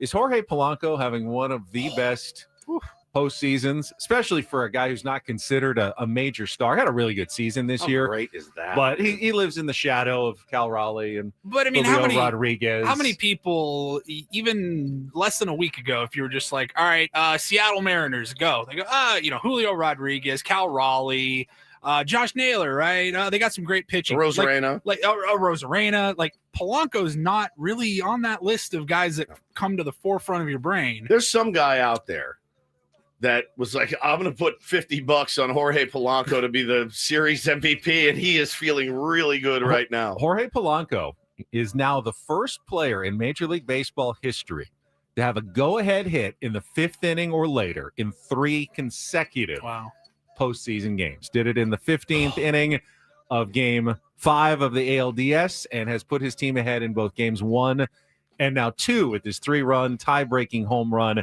yesterday against the Toronto Blue Jays. And now the Seattle Mariners are heading home with a 2-0 lead and are 2 wins away from becoming the last team to finally reach the World Series that has never done so in Major League Baseball. Pretty cool. It's beyond cool. And to do it against the juggernaut Toronto Blue Jays, who just they showed the fans, and it's just the craziest sight, right? They pan to the fans, and they're just staring. Like, what did we just witness? A drubbing, an absolute drubbing yesterday. I looked up, and it was I forgot the game was on, and it was like 2:13. I'm like, oh, I'm 10 minutes late. 3-0. I turned, I was like, 3-0. What the hell happened? I mean, and then Toronto fights back, and you're like, okay, now we got us a game, and then it just exploded. And now they're going back to Seattle, where that crowd has been so nuts with a 2-0 lead. I remember 1998 when the Padres came back from Atlanta with a 2-0 lead, and never seen anything like that. 60,000 plus at Qualcomm, just screaming their heads off. I was in the crowd, and I remember looking at the Braves on the field before the game, and they were rattled. Yeah. They were rattled before the game even started, going, what is this? This is not baseball. This is something else. We got to get Softy on, Paulie.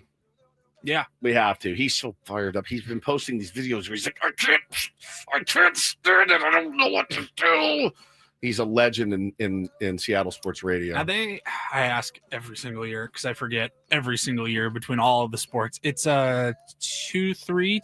2-3-2. 2-3-2. So you win 2 out of 3 at home, and you are going to the World Series for the first time ever. Crazy. And even if you only win 1 out of 3, you still have 2 more chances on the road to do it. That's right. I mean, Seattle's in they're in good shape. Really good Strange shape. Things happen though. I would like to see the Blue Jays make it a series. And that is don't and do this. At this point, I need a sweep because get the Mariners as rested as possible for the Dodgers. Rest versus rust, though. You never know. This Brewers series is going to be over in 3 days. So. That was Don't Do This with Ben and Woods on 97.3 The Fan. Don't forget, all guests on Ben and Woods appear on the David P. Shapiro fan hotline. If we get Softy on, that's where he'll appear. Facing criminal charges, trust David P. Shapiro criminal defense attorneys, helping clients regain control since 2010. Visit davidpshapirolaw.com. Ready for a smorgasbord? Can't wait. We now need to pick a new manager here in San Diego. I'm sure everyone at the Petco Park front offices is eagerly listening to see who gets the Ben and Woods stamp of approval before they make their decision coming up, right? Let's actually pick who we don't want, and then maybe they'll go in the opposite direction. Please don't hire Ruben. You couldn't possibly do that. Don't do that. Go get Flaherty. We'd love him. Coming up next on 97.3 The Fan. Listen, gang, more and more these days, people are who are in pain or taking control of their health are looking beyond traditional medicine. I know I did. Went to QC Kinetics many years ago, got my wrists fixed up, and did not know what the problem was with them, but I was very nervous. I had small kids, and I really liked playing ball, playing golf, and being active. And I couldn't do it at all. I couldn't play the guitar, anything. All the things I love to do, I wasn't allowed to do because my wrists were in such pain. I was taping them and wearing weird braces all the time. Went to QC Kinetics, did 5 treatments on each wrist, and fixed me up. It's been great ever since. So it is pretty incredible. It's a simple injection, guys. It's not a hospital stay. It's fast. It's all natural. There's no downtime. Go see Dr. Jackson and his team. He is elite, former orthopedic surgeon. The guy knows exactly what he's doing. So if your back, your knees, your shoulders are keeping you from enjoying life, explore all of your options before you agree to more pills or surgery. Call QC Kinetics today. You'll schedule a free consultation with Dr. Jackson and his team. Take charge of your health and look beyond the same old solutions, drugs, surgery, things like that. Your first consultation's free. No reason to wait. Call QC Kinetics now. Locations in Hillcrest and Torrey Hills. 619-614-PAIN. 619-614-PAIN. That's 619-614-PAIN.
Hey, player, this is all yours.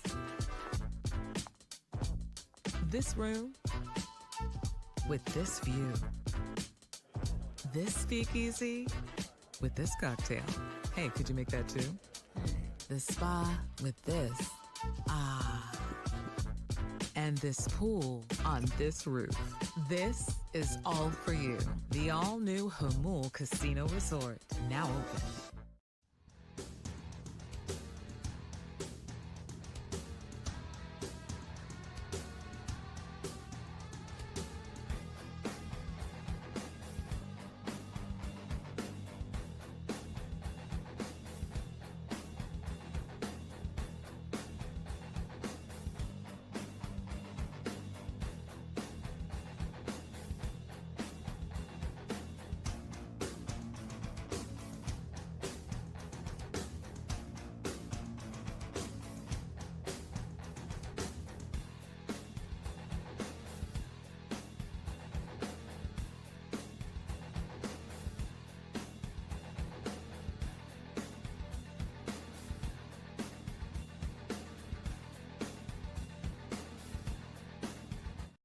Pick this song. I think this is an inappropriate choice, Paulie. Oh, I didn't do it.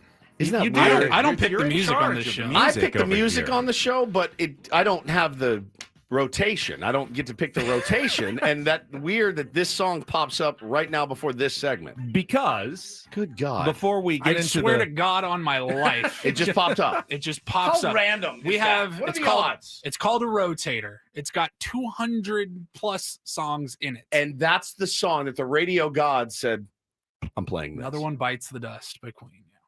Because I like on my life. I really did want to jump in before we start the smorgasbord and look at the next manager is the question. And it has to be asked. When you are now going to be hiring your fifth manager as general manager of the San Diego Padres, is AJ getting these decisions wrong? I think we all know that Andy Green wasn't a great call. Yeah. Jace Tingler ultimately wasn't a great call. 0 for 2. Bob Melvin should have been a great call, but wasn't a great call. I give him 1 for 2 on that one. We got but farther than any other manager's taken us in the last however many years. But wasn't Mike Shildt a good call? Yes. Yeah. Or is the fact that he's left now change your a bad opinion? Call? Because I do think that AJ got his last managerial hire correct. They didn't win a World Series, but we all feel like Mike Shildt did a good job as manager in his 2 seasons. Yeah. 90 wins, man. As we said, left the organization in a better place. Yep. Now, his choice to leave, but I think he got it right. So he's at least AJ's trending in the right direction in terms of his managerial selections. We have been through. I was thinking about this driving it. Now, again, I saw a bunch of people yesterday. Oh, Pat Murphy and Rod Barajas guys. Don't count. I mean, you don't count the interim guys. You just don't. No. I don't. I saw, people saying, oh, this is 11th manager, 10th manager, whatever. It's like, all right, every president of baseball operations or general manager, they pick their guy and usually get rid of the old guy. So, like, you can't really even count Bud Black as he inherited manager. Bud Black. Yep. Inherited him, made his Dave Roberts for 1 game. That doesn't count. Doesn't count. Rod Barajas doesn't count. Pat Murphy doesn't count. Maybe Pat Murphy, I guess. He was then Pat Murphy. He was half a season. Andy Green, then Rod Barajas, then Jace Tingler. The other thing that bothers me when we talk about like AJ Preller's tenure here with the Padres is, yes, you're accurate in saying and looking at it as 1 10-year span, because that's how long it's been. You're right there. You really should probably split that into 2 5-year spans, because if anybody thinks Andy Green is the reason that the 2017 Padres didn't do very well, I think you're a clown. Yeah. Like that team was not going anywhere, and it didn't matter who was manager. Ever since 2019, 2020, whatever you want to call it, it's been a different era of Padres baseball. It has. 2 owners, 2 different owners, and now 3 owners, under AJ's leadership as well. He's had 3 owners that he's been under as well. So that's something to take into account. But yeah, I don't count those guys, but I was driving in this morning thinking we have literally done we've been together as a show almost 8 years. We've had 4 managers. And think about Manny Tatis. They've had all these managers too. All these guys that have been there. It's crazy. One of our photogs at Channel 10 last night, Gerald, said, "Hey, did I go with you to the introductory news conference for Mike Shildt?" And I go, "How am I supposed to remember? Yeah, I've been so many. Who knows? So you got another one coming. These introductory manager news conferences over the Don years. Orsillo, bust out the suit. Yeah. Oh, ladies and gentlemen, welcome to Petco Park. I'm Don Orsillo. Introducing the 69th manager in Padres franchise history. It is none other than. We'll tell you coming up in the Padres Smörgåsbord we won't. After traffic. We won't really on 97.3 The Fan. From the 855 Get Ross Traffic Center, protecting San Diego after accidents or injury, here's Kelly Danek. Just one thing to watch out for on the coastline south on 5 Cassidy Street off-ramp. We have reports of a bumper in lanes. Watch out for that. That's south on 5 Cassidy Street off-ramp. Dry roads is what we're dealing with right now, guys. That could change as the day progresses because rain is moving into the county. So this afternoon's commute could prove to be a real challenging one. You better brace yourself for that. I'm Kelly Danek with Ben & Woods, San Diego's #1 sports station, 97.3 The Fan. Now this is Smorgasbord open. Padres Smorgasbord. All right, never mind. Yeah, call it something else. Now this is a smorgasbord topic that is going to continue on in perpetuity. So we're just kind of jumping off here, looking at the potential candidates to be the Padres' next manager.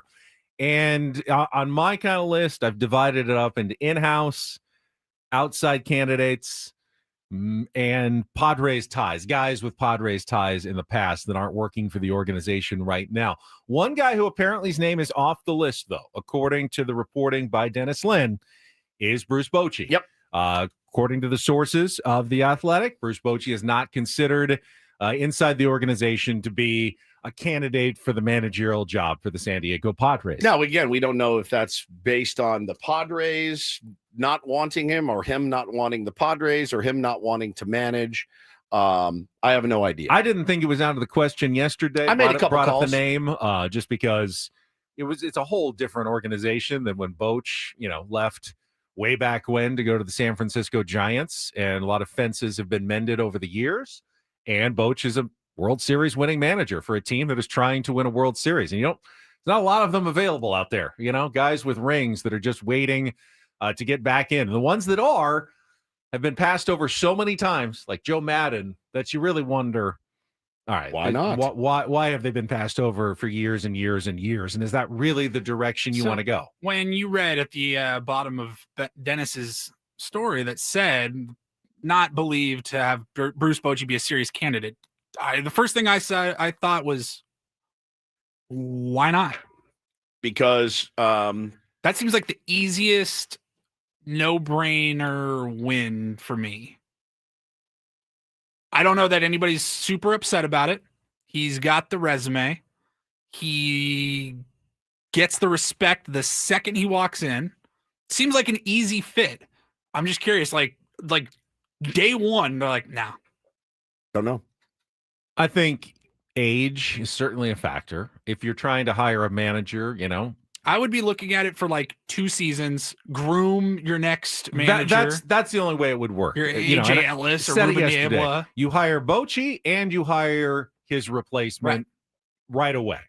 And if Boch is not into that, then there's really no conversation to be had. Yeah, Boch, we want you, and we want AJ Ellis to be the next guy to work under you closely for the next couple of years before you step aside. Like, and if Bochy doesn't want to do that, and if Bochy doesn't want to do that, and he goes, I don't want you to tell me that I've only got 2 years, or I have to take this guy as my coach, then there really is no conversation there. Padres don't necessarily want to say, yeah, we get Bochy for the indeterminate future for as long as he wants, but they're going to have a plan going forward. So maybe that's why that just isn't a possibility, but I certainly would have considered it if I was the Padres.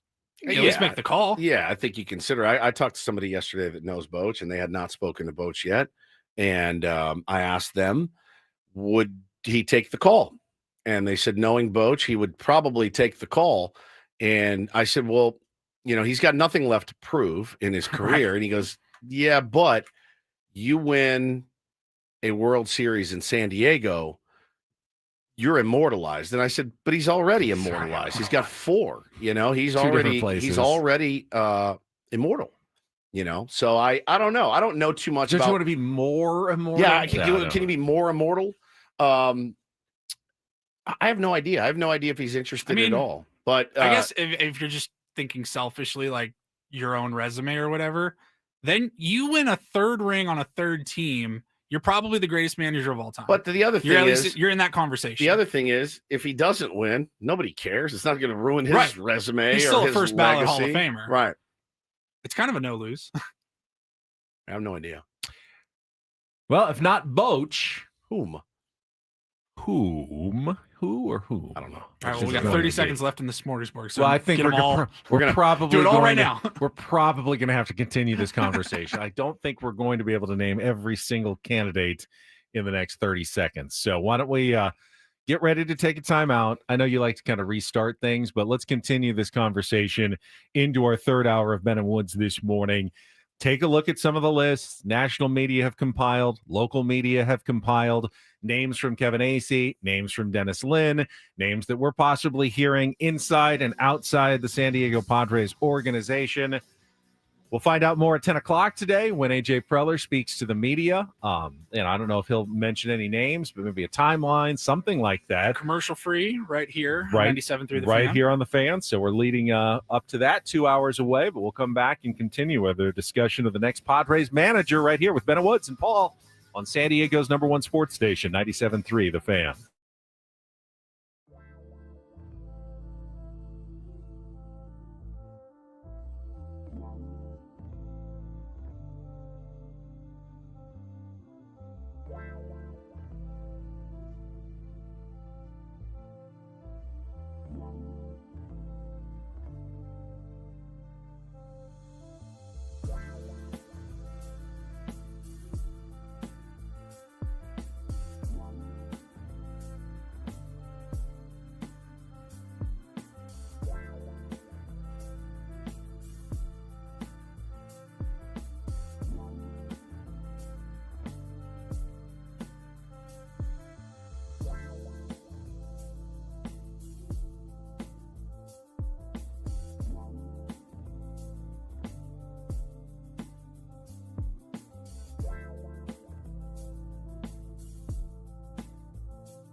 We are halfway home on a Tuesday. Very eventful couple of days here on the program and in our beautiful city of San Diego. Looking very beautiful this morning. Heard the rain was coming at some point. I think I saw like a 40% chance around noon, and then it's going to increase. Yeah, early afternoon is what Megan said last night. Looks lovely right now. You always do, San Diego. Your baseball team, you certainly keep us on our toes. Absolutely. The baseball team always looks lovely. Yeah, they do. Great uniforms, great ballpark, handsome players. Yeah, very handsome. But they're always on our toes. I'm Woodsy, Paul Reindl, executive producer, Ben Higgins, your friendly neighborhood sports anchor. Before we get into more managerial talk, I'd like to wish a very happy Be Bald and Be Free Day to our boss, Adam Klug. Is it extra sweet because it's against the Dodgers? Excuse me? Be bald. Is it extra sweet because it's against the Dodgers? And why are you screaming at me? Is it freedom because you don't have to like comb your hair every day? I would imagine. I think there's some appeal in that. It would be the greatest. Like if you looked cool, because there are guys that look cool. Skip Schumacher looks cool being bald. I would not. I look like a thumb, as my wife reminded me again last night, and then told my 4-year-old, Daddy looks like a thumb. And my 4-year-old looked at me and just stuck his thumb out. And he goes, yeah, you little turds. So I would not look good bald. Paulie would not look good bald. You would not look good bald. We all have giant heads, so it's not going to look good for us. Adam does not.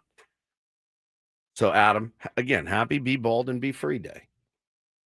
No hair product necessary. No haircuts even. Don't need to spend a bunch of money on shampoos. Yeah, conditioners, all the product for it.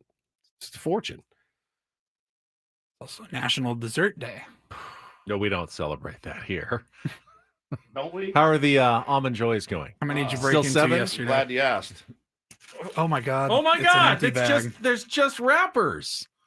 You ate all of the Almond Joys I gave you? There's like 12 in there. There's 7. There's one for every day of the week. You ate them all. No.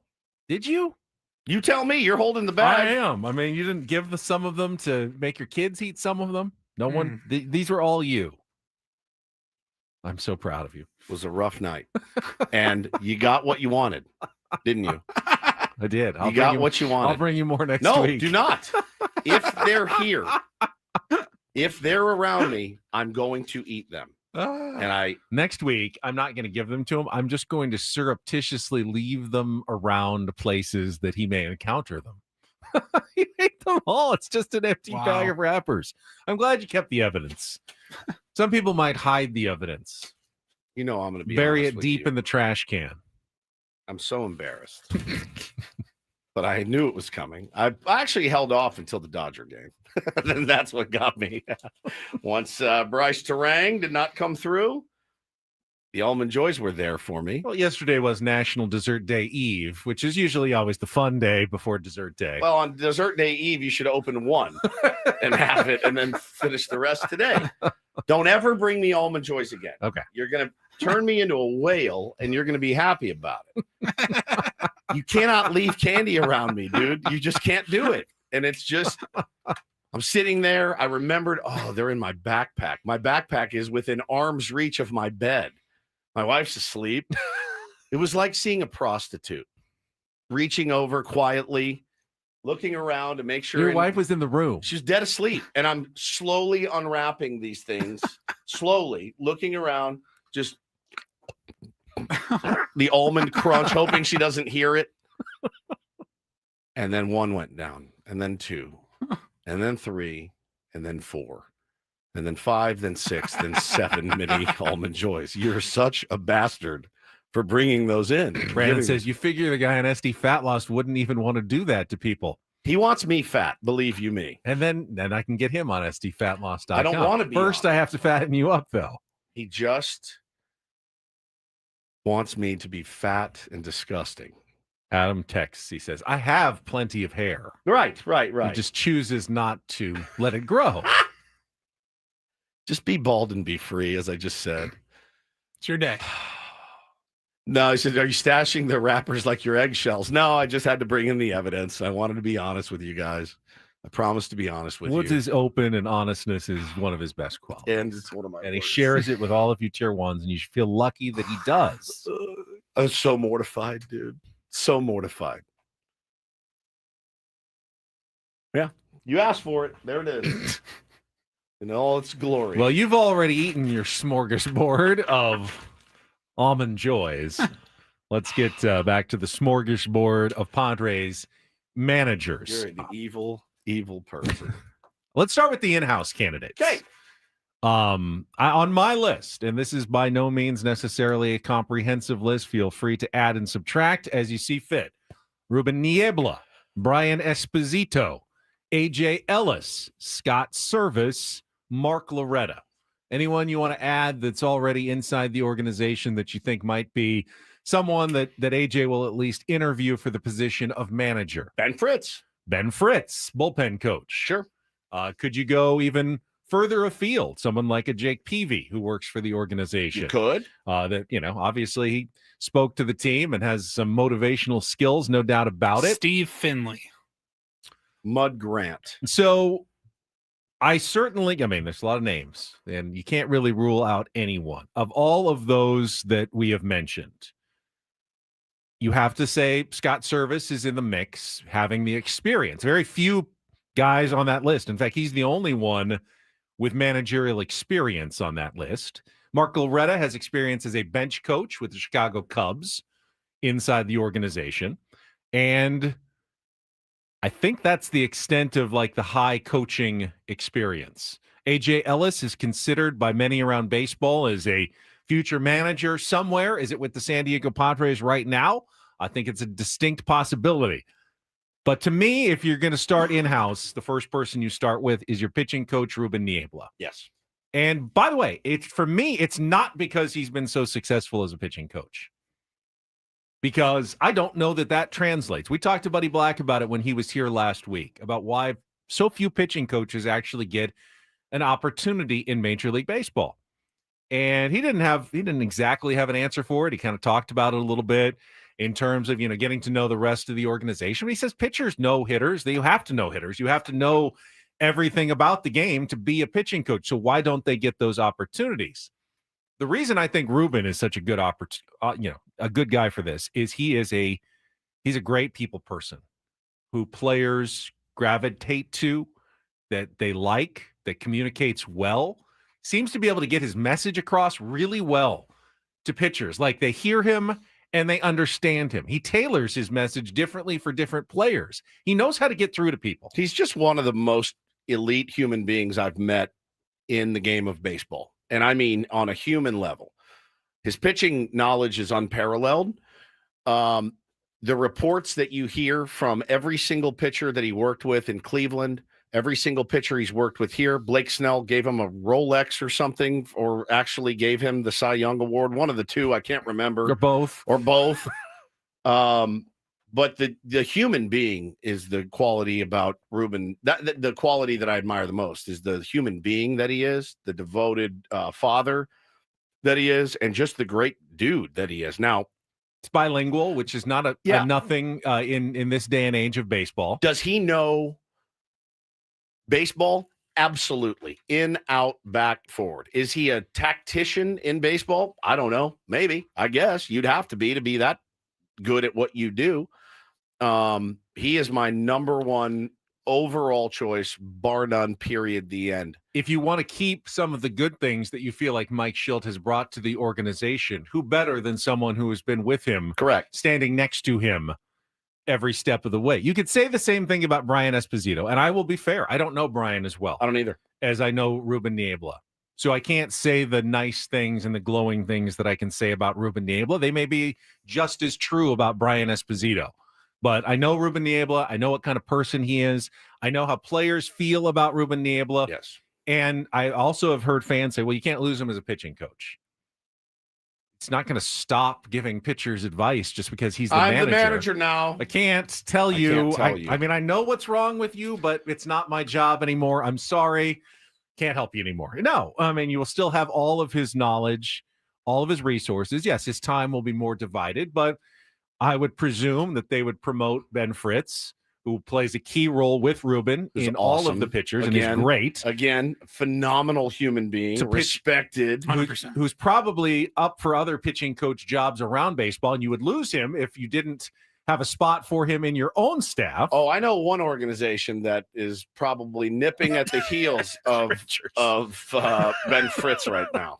So in that way, you keep two of your best coaches, you reward them for the good job that they have done, and you maintain some of the consistency and the good things that you have brought with Mike Shildt over the last couple of years, winning 183 games over the last couple of years. Yep.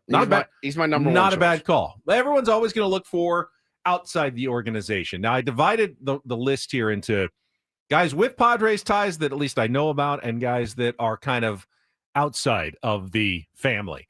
Guys with Padres ties, we've mentioned Nick Hundley, David Ross, Brad Ausmus, Phil Nevin, Ryan Flaherty, now bench coach for the Cubs. And we talked about Bruce Bochy, not considered to be a serious candidate. Any of those names stand out among the group? Any more you want to add? Joe Maddon? Always no Padres ties. No Padres ties. Always been interesting. There's the guys without Padres ties, Rocco Baldelli. Yep.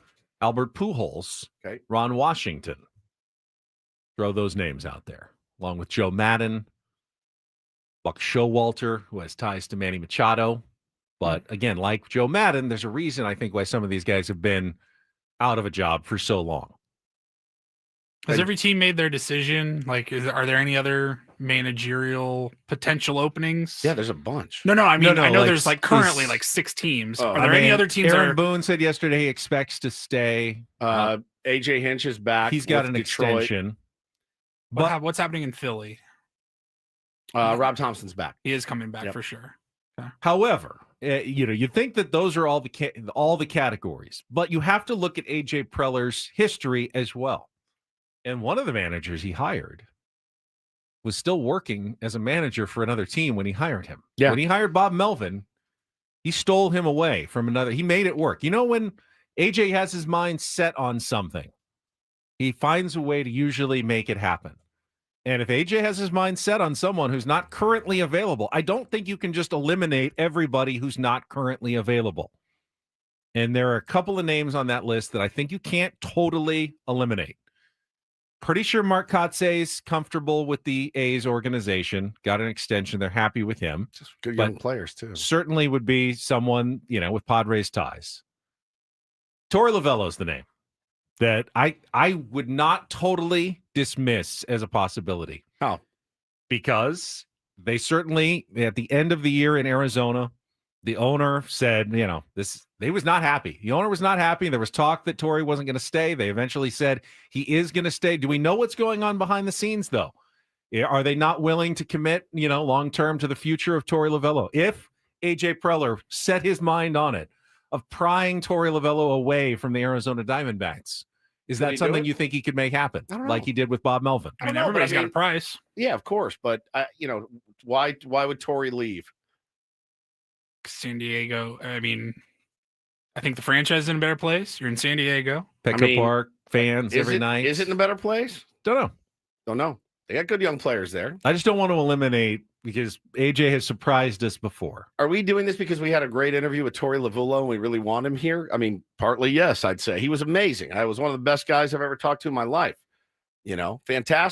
Fantastic interview. Took him to the World Series 2 years ago. I know. I understand. He's a good manager. It's not just he's a good manager. Experienced, playoff success. He checks has a job currently. Checks all of the boxes. Familiar with the Padres at least as a division rival. Yeah, I really don't know. I know who I want. And I hope that's the case. That's selfishly that's my pick.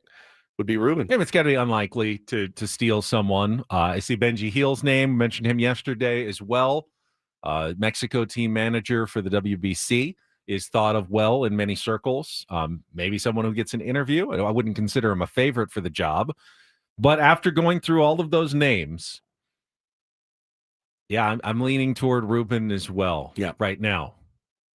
We'll see. I mean, how badly does he want the job? What's the interview process going to look like? We'll find out more from AJ Preller coming up at 10 o'clock this morning live here on 97.3 The Fan. Somebody asked in the chat, why, if hitting is your problem, why would you hire Ruben Niebla?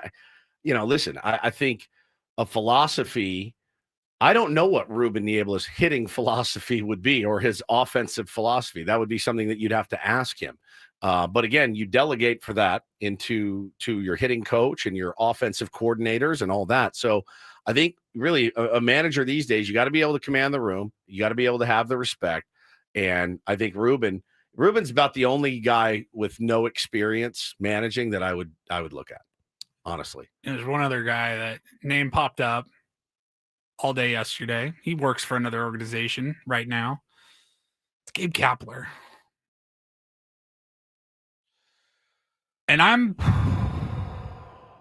I guess I'd be willing to have a conversation about him because I think he does some things that are unorthodox and quirky. And who am I to say that wouldn't work?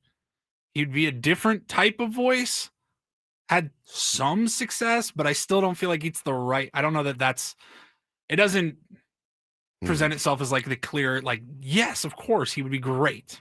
It's a really outside the box thought. He's now we all assumed because he's like a special assistant or advisor or something in Miami. We all assumed manager in waiting, but he didn't get the job. Oh, Clayton McCullough got the job. Is he still there? Still in Miami? I think he's still there. Assistant. Yeah. Yeah. Wasn't all the Pusoy being played with Gabe Kapler as the manager? You can't have Paulie if you open the door to Pusoy in the clubhouse. Yeah. God only knows what can happen. Pusoy can kill a man. It can absolutely kill a man. I say no on Kapler just because of all of the Pusoy playing in the clubhouse. You cannot have it. You cannot have it. The whole Pusoy scandal happened because of Gabe Kapler just letting his guys do whatever they want, play Pusoy when they should have been taking batting practice. That Giants team, they put the Pusoy on a pedestal, and it just absolutely derailed their whole. See, I'd forgotten. You're right. I had forgotten that he was the ringleader of all the Pusoy that was being played. Brian Snitker. Absolutely not. I'd like a manager that doesn't fall asleep in the middle of a game. Is that too much to ask for? Literally pans him. He's like, Spencer Strider's on the mound holding his elbow, and he's like, what is it? Absolutely not. I would put Bo in there before I put Brian Snitker in there. You just made me sick. Sick, huh? It's day one. It's day one, bro. We're just throwing names out there. See. They say there's no bad ideas in brainstorming. That is a bad idea. That's a horrible idea. Horrible. Won a World Series. I don't care. I don't care.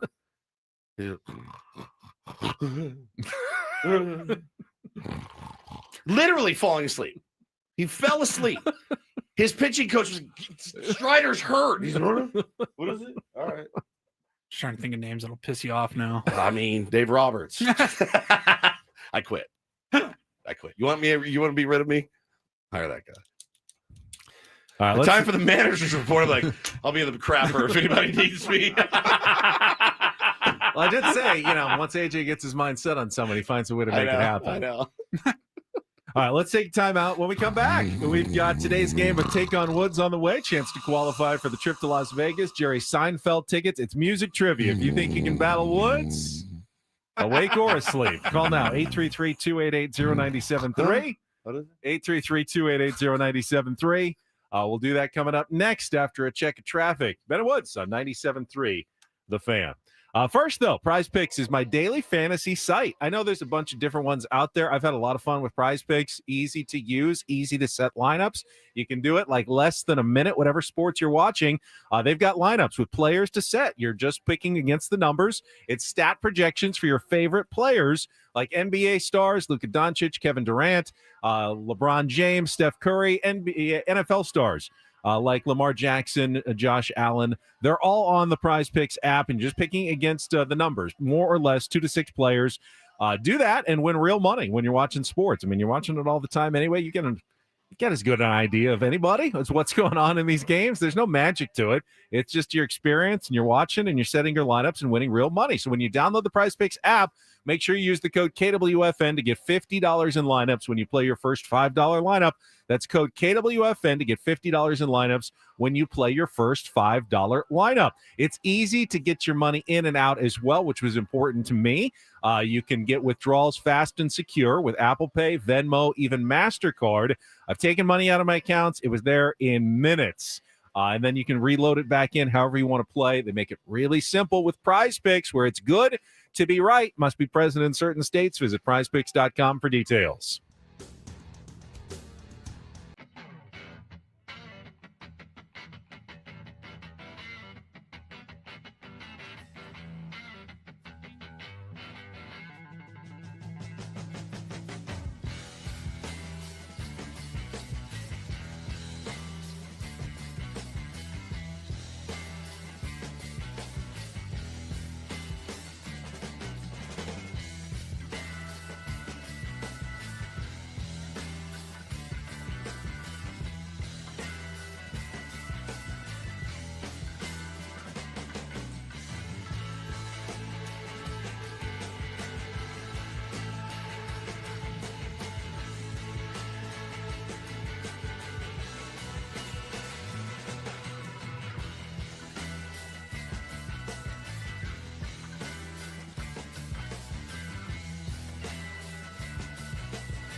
Hey player, this is all yours.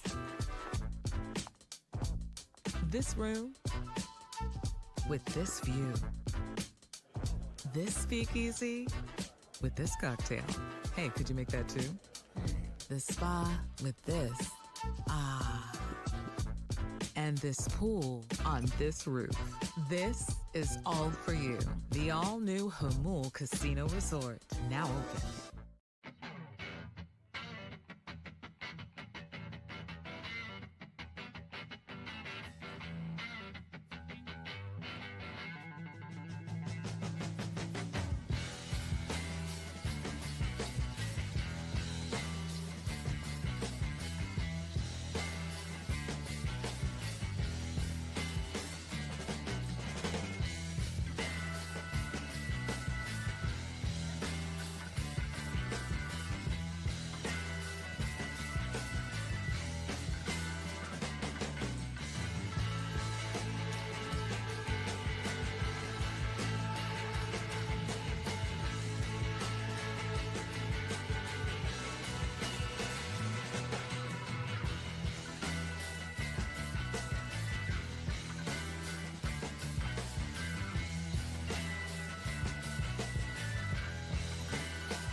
Now that we all seem to have decided that we'd be happy with Ruben Niebla as manager of the Padres. Yes.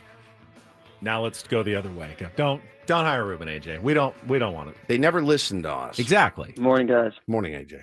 Talk like to you. Brer Rabbit. Please don't hire Ruben Niebla to be the next manager of the Padres. I think it's just such an easy transition. And this is, again, one of those weird things where this wasn't your typical, hey, you underperformed, you're out. We're going to go in a different direction. We're going to bring in a whole new philosophy. Like, we won 90 games. We made the playoffs. I know that we didn't accomplish the ultimate goal in a time of it's tumultuous, is it not? Like, oh yeah. And if we believe everything at face value, there were players on that team, and like we heard, Manny was having breakfast with Shildt, and Shildt probably called. I mean, he called Tony Gwynn Jr., right? He called people and let them know that this was what he was going to do. But I think when a Jackson Merrill or a Jake Cronenworth gets that phone call, it's a tumultuous thing to happen. And I think in a tumultuous time, you have to make it a seamless transition. And I think Ruben is a seamless transition. Don't you want spring training to be run pretty much the same way? You don't want someone to come in and go, we're doing things a brand new way. Yeah. You're going to have to learn how to do it our way and this different way. You want a lot of continuity going forward. Of continuity is Ruben Niebla. No, and it's so funny because I go back to a comment that that Christian Yelich made about Craig Counsell. And they said, hey, Craig knows you guys and your tendencies. He's like, yeah, he's not bringing in some exotic blitz packages. It's baseball. I mean, it's all pretty much the same, right? Like, we don't have to worry that Counsell's drawn up some weird exotic blitzes in this game. It's baseball. Like, we know how to play. We know he knows us. We know he may know where to pitch us and stuff. But, like, at the end of the day, there's reams of information for every single team. So I think, it's not football in the respect that the guy comes in, he goes, hey, guess what? We're running the wishbone and we're all going to have to learn how to run the all these RPOs and the wishbone and all this. Like, no, it's baseball. Ruben knows baseball. Ruben has the respect of the guys in the clubhouse. And again, the human being that he is makes perfect sense to me, which means they'll go in a different direction. But I think, again, you as a guy that's expressed interest in managing before, this is an absolutely perfect opportunity, in my opinion. And that's just my opinion. The best it's ever going to be. 100%. All right, well, we'll see. We'll have AJ Preller live coverage of his Zoom news conference coming up at 10 o'clock this morning, commercial free. Right now, though, let's get to a little Take on Woods.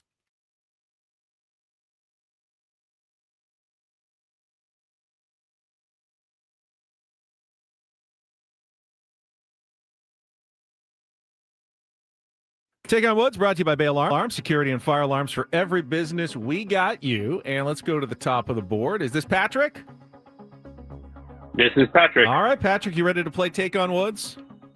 Yeah, let's do it. Let's do it. 5 questions of musical trivia. If you can beat or tie Woods, you will qualify for our monthly grand prize drawing. This month, it is a trip for 2 to see Jerry Seinfeld in Las Vegas. 2 tickets to his show on April 17th at the Coliseum at Caesars Palace. 2-night stay at the Flamingo Hotel and Casino and a $100 gas card. Jerry Seinfeld returns to the Coliseum April 17th and 18th. Tickets, Ticketmaster.com. Woods has left the studio. He cannot hear this part of the game. You get to pick the category and go first. Here are the choices. Mr. and Mrs. Smith, 5 musical artists with Smith somewhere in the name. Keeping It Real, 5 songs and musical artists with the word real. And our new category on the bell curve, 5 song titles and musical artists with bell in their name. So Mr. and Mrs. Smith, Keeping It Real, or on the bell curve. Patrick, what would you like to play? Keeping It Real. Keeping It Real. All right, the category isn't fake at all. 5 song titles and musical artists that include the word real in their title. You'll have 60 seconds. If you don't know one, you can pass. We'll come back to it if there's time left on the clock. First questions are 2-second song. Polly is queuing it up now. And you need to give me both the song title and the artist to score that point. And remember the word real in all of the answers. Patrick, are you ready to play? Let's do it. Paul, you feeling good this time? All feeling right, let's do it. 60 seconds on the clock. Category Keeping It Real. Patrick, your time begins when Paul plays the music. Good luck. Let's take on Woods. May I have your attention, please? The Real Slim Shady by Eminem. Correct. Which Australian new wave band is best known for their hit Send Me an Angel? Pass. Tim McGraw sings I May Be a Real Bad Boy, but Baby, I'm a What in a 2003 country hit? Ooh, I know this one. Real Good Man. Correct. Iggy Pop's highest charting solo hit in the United States was which 1986 single that was actually a cover from a 1958 song from Australia? Pass. Many Gen Zers got their first Sheryl Crow experience when she recorded which song for the soundtrack to the Pixar movie Cars? Real Gone. Correct. Which Australian new wave band is best known for their hit Send Me an Angel? Real Life. Incorrect. Iggy Pop's highest charting solo hit in the United States was which 1986 single that was actually Real Wild Child? Real Wild Child. Hang on, did you say Real Life on that one? I think that is actually right. Yeah, I think I got it wrong. Oh, yeah, you Real got Life. it That is right. That is right. So you ended up with 5. Wow. In the end, you got them all at the end, Patrick. All right, good job. Yeah, I wrote it down wrong, but that is correct. That did sound right to me. You are good. 5 for 5. You're in. Hang on the line. Let's bring Woods back in and see if he can do it. Match you at least. All right, Patrick's score is locked in.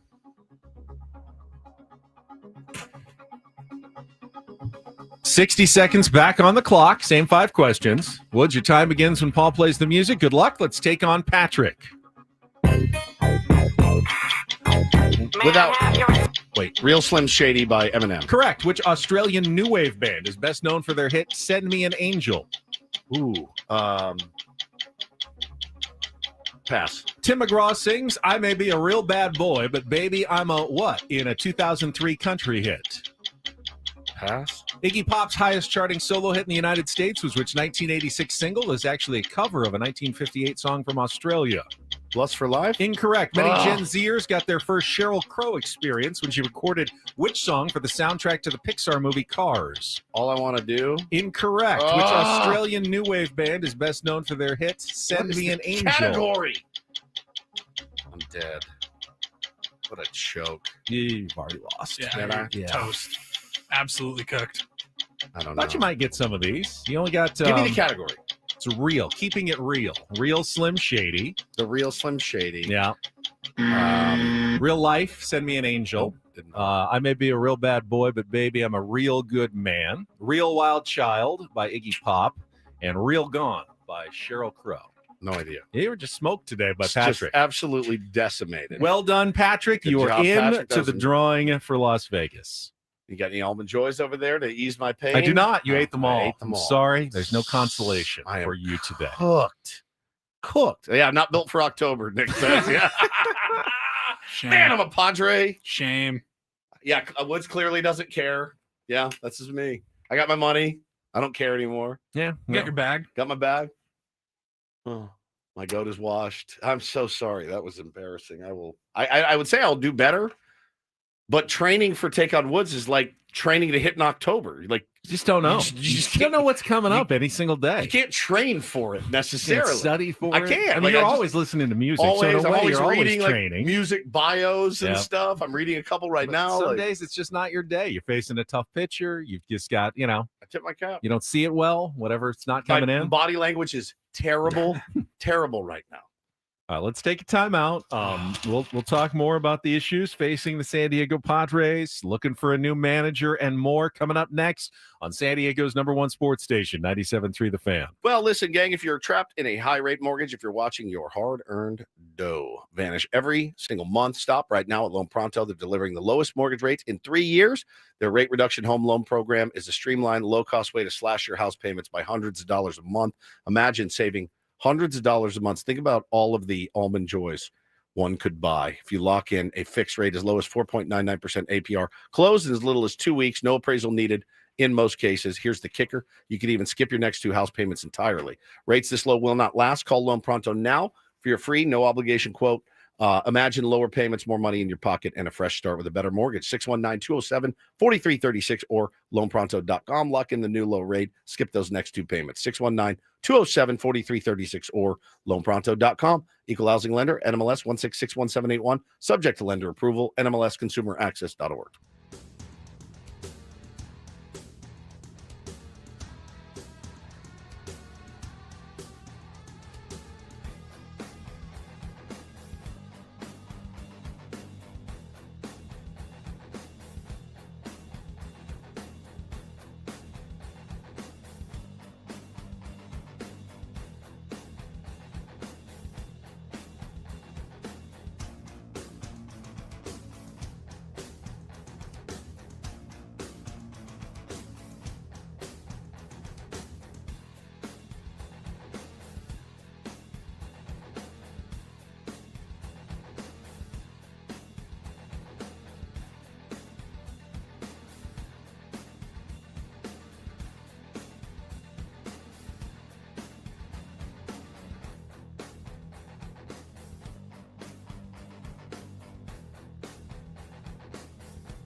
Hey, player, this is all yours. This room with this view. This speakeasy with this cocktail. Hey, could you make that too? The spa with this. Ah. And this pool on this roof. This is all for you. The all-new Hamul Casino Resort, now open.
Going out to San Diego State this afternoon.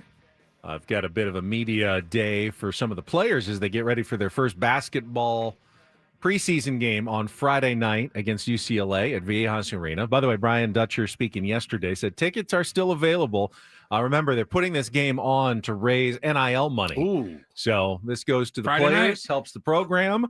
It's not part of the season ticket package, so they're trying to actually sell out Viejas Arena, and then that money is going to go toward paying players to keep the program going. I mean, makes a lot of sense. And if you want to support Aztecs basketball, did see, and some people were surprised yesterday, that San Diego State was not in the top 25 of the first college basketball rankings that came out. They give close. They're, I think, 28th. Others receiving votes just outside the top 25. Really, there were no non-power programs in the top 25 other than Gonzaga, who is about as big of a power program as you can imagine, just not playing in a power conference. But San Diego State will have plenty of opportunities early in the season with the schedule that Dutch has put together to prove that they belong in the top 25 with not just the preseason game against UCLA, but top 25 Michigan. Oregon is right next to them, just outside the top 25, whoever else they play. Arizona's in the top 25. They're going to play them in a neutral site game in Phoenix, not that neutral, but so they'll have their opportunities early in the season to prove that they belong. I know Dutch really likes his team this year. I mean, and again, I saw some Aztecs fans getting upset about it. Paul, you're an Aztec for life. You don't I was care. surprised. You're surprised, but this is what you want. They'll be there in a week. That's exactly what you want. Yeah, you give them 2 or 3 games, and they'll be right there. It'd be fun. It's going to be fun, man. They got some really good new players. They got guys coming back healthy. Reese Waters Dixon, which I just learned this morning. He added the Dixon to his last name. Added the hyphen back to his name. Ben said Reese Waters Dixon. I go, it's just Reese Waters. He goes, no, it was Reese Waters Dixon. Then it's Reese Waters, and that's now it's Reese Waters Dixon again. It is. All right. So, but yeah, it's going to be it's Reese Dixon Waters. Oh, is it the other way? Dixon Waters. Reese Dixon Waters. Dixon Waters. Say it again. Reese Dixon Waters. Say it fast. Reese Dixon Waters. No, just say the last name fast. Dixon Waters. What? Did you get it? Did I get it? Dixon Waters. Yeah, there you go. Nailed it. When I bathe both my kids at the same time. Dixon Waters. Hey, look, it's my kids in a bathtub. I don't think you want people all thinking about your kids in a bathtub. No, I mean, because they're literally both of them. Dixon Waters. They're both jerks. Okay? That's what I meant. Trying to have a serious basketball conversation. I know you are. You have plenty of time for it. It's hopeless.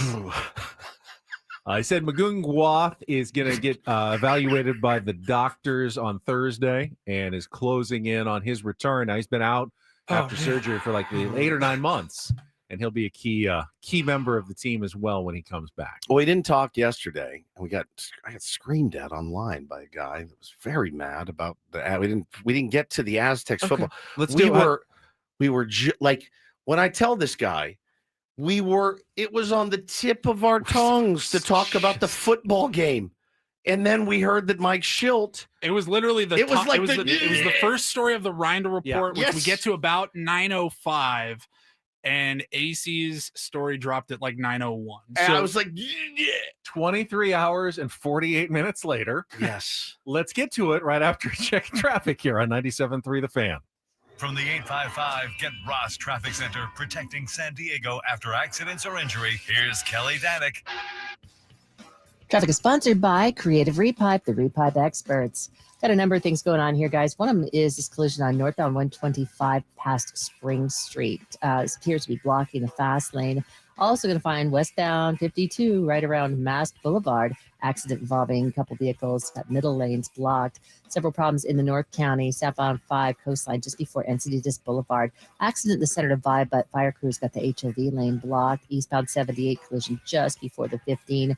That's being moved out of lanes. And southbound side of the 15, crash cleared near Auto Park Way, but then further down past Camino del Norte. We have reports of a stalled vehicle being moved over to the right shoulder. Before that drip becomes a flood, call Creative Repipe for whole house repipes. Financing available, and 97.3 The Fan listeners get a 20% discount plus a lifetime warranty. Call 619-399-2880 or visit creativerepipe.com. I'm Kelly Danica, Ben Wood, San Diego's #1 sports station, 97.3 The Fan. So, yeah, yesterday, Paulie tweeted out the, run of show. This is what we have coming up on the program today. And I got a tweet that said, yeah, Aztec Nation doesn't watch this. Local podcast, no Aztecs. Yeah, really pathetic. Go Aztecs. And I said, well, we haven't gotten to the Aztecs yet, Mike, but it was a great win. Go Aztecs. And he said, yeah, sure. 5-1. And you're not talking about the Aztecs. Pathetic. I'm reading it as it's written. You'll get around talking about the Aztecs until you talk the Padres to death, until there's nothing more to talk about the Padres. Stick to the Padres. That's all you're good at. Aztec Nation will live on with or without local media. Kind of need the local media, right? To talk about your team, air your games, things like that. And I said, well, we were literally just about to talk about it. And then Mike Shildt up and retired. It was a fantastic win for the Aztecs football team in a fantastic season. Jaden Denigal, Ben, is like one of the most efficient passers in college football. And I wondered, as I was watching the games on Saturday a little bit, I wondered if maybe the University of Michigan could use a quarterback like Jaden Denigal, from which he transferred for Underwood, who's not been good for them necessarily. And I'm watching this kid play, and I watch the attack. They're running the ball well, throwing the ball really, really well. He doesn't throw incomplete passes, keeps the ball safe. They dominated, and they look phenomenal. Defense has been terrific. 12.2 points allowed per game, best in FBS football, I think. I saw it yesterday as well. Here's the thing. Yes, they have exceeded my expectations. They've played very well, and they're worthy of your attention and support. Yes. They may even contend for a Mountain West title now. They're 2-0 in the Mountain West. You need to finish top 2 to get to the Mountain West championship game. That would be a huge win for Sean Lewis in his second season in a program that is building and hopefully will continue to build. They're still, they're going to make a bowl game. They need to win one more game. They're going to make a bowl game. They have, I think the over-under for wins this year was set at 4.5. They've already smashed that. So if you took the over, you're in good shape. Great job. But we still know where this season is likely going to end for the Aztecs. In like the Arizona Bowl against Toledo. Because that's where they're going. They're not going to make the college football playoff. Their loss to Washington State probably guaranteed that, even if they win the Mountain West. A team like South Florida, whose only losses to Miami is pretty far ahead of them for the non-Power 4 conference berth in college football's playoff. So they're playing for a conference championship, which would be great. Which would be massive. And that would be a step forward for the program. Here's the problem. They're doing things well, but that's all I can really say about the team right now. But the other problem is if Sean Lewis comes in and turns this program around and leads this balanced attack with this great defense, guess what happens? If he goes 11-1 and wins his bowl game, or 12-1, wins the Mountain West.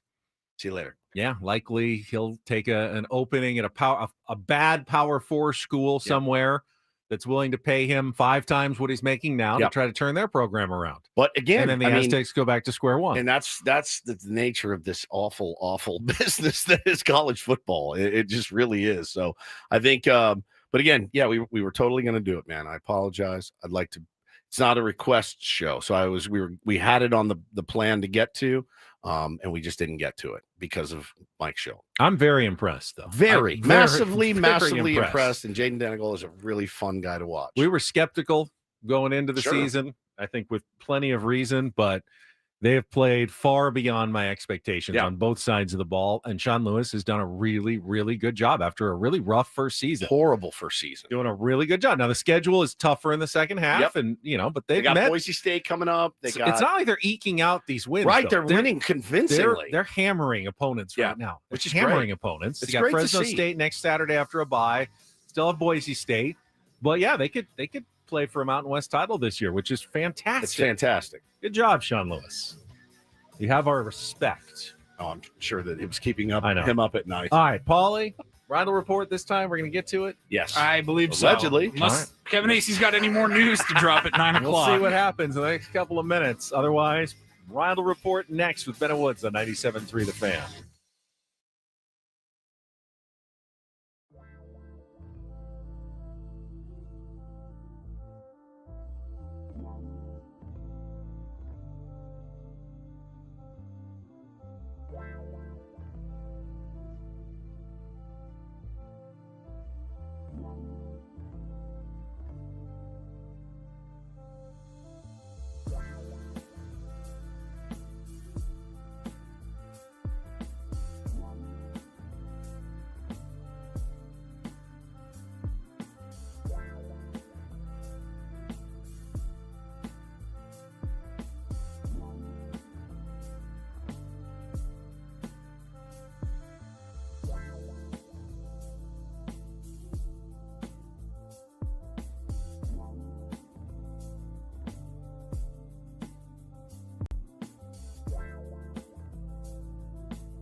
Happy National I Love You Day. I love you, Ben. I love you, Paul.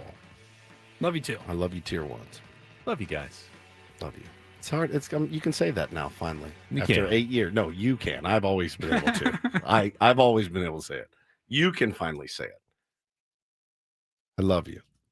I love you. Look at you. You looked away.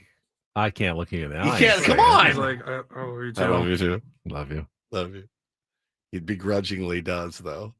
Better than just saying thanks. Yeah, thank you. Love you. Me too. I said I love you. Yeah, I heard you. Yeah, I heard you. Heard you. You ever tell a girl you love her and she didn't say it back? I don't think so. I think I did it I think it happened in like 9th grade. And she hit me with like, thanks. Thanks. Like, Aww. Yeah, you're the sweetest. I'm so lucky to have you as a friend. Like a brother. Yeah, you're like a brother to me. Well, let's put it this way. I don't think of you like my sister. So this is going to be a problem for me moving forward. Yeah, these kids, they wouldn't survive that. Like my kids, that will probably never happen to them because they'll never say it. They'll just text it. Right? They'll never actually ILY. ILYSM. I love you so much. Yeah. Yeah, they'll never have to actually say it. My wife gets mad when I say love you instead of I love you. Without the I. She gets furious. Really? She'll go, I love you. I go, love you. Love you. And she gets furious. She's, I love you. I'm like, I do sometimes worry about oversaying it. Like, was he going to lose meaning? If you, at the end of every phone conversation, you always have to throw it in for your spouse. I do everyone. I think sometimes so. I feel like that overdoes it and it loses its meaning. You hold on to it for special occasions. I never thought of it like that. I think now it's just a habit. Right. Is it mean anything if it's just a habit, though?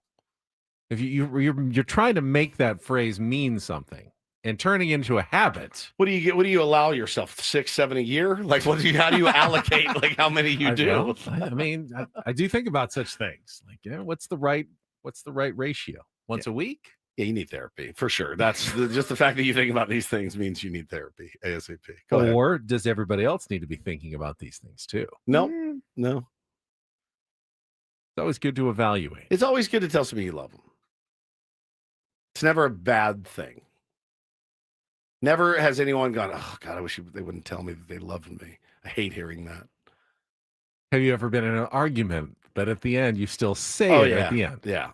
More so now than used to. Yeah. Used to be, I hate you. And now it's, you know what? I do love you. Should figure this out. Yeah. Interesting stuff, Benny. All right, we'll get back to some more baseball. But first, let's get some headlines that we've missed so far. It is time for the Reindl Report. And get things started here with our today's edition of the Reindl Report. Now tuned into the greatest. Welcome to the Reindl Report with Paul Reindl. Hi, Paul. All right. 2 stories from the world of sports that we haven't gotten to yet. We'll start off in Major League Baseball. And 1 story that you didn't know you needed. Are you laughing, biatch? It's the Reindl Report. Hey, Paul, how you doing? Okay, how are you? On 97.3 The Fan. Are you ready to bless the mood? I need some help, please. That was good. Can I get a oh yeah? All right. All right. It's the Reindl Report. It is brought to you by your local Kia dealers. Visit kia.com to discover movement that inspires.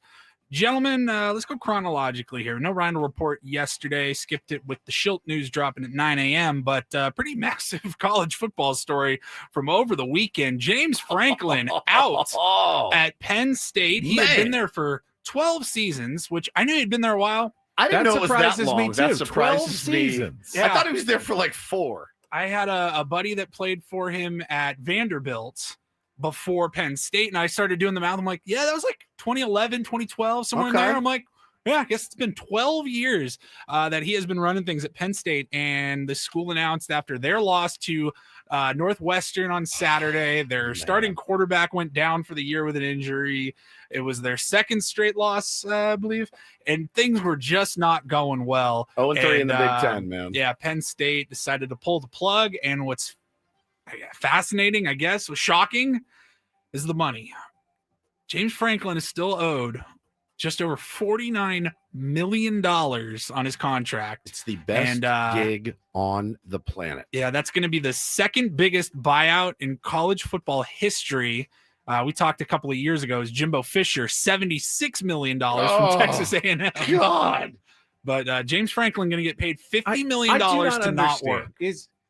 Is it really that competitive that if they didn't give these guys $76 million guaranteed buyouts that, I guess I'm going to go somewhere else? I mean, these are self-inflicted contracts by college football programs. It's like they have money to burn. Are they that desperate, though? Are the agents for these college coaches so good that going, I'll just take him next door and they'll give me the $50 million guarantee that you won't? Let's try that. Terrified. Let's try that on our next contract. They're all terrified. This to me, though, I mean, James Franklin did good things with that program. It was in a bad spot after Joe Paterno, but in 12, I'd say so. In 12 years, can you remember any giant Penn State wins? I can remember one giant Penn State loss last year. Made my day.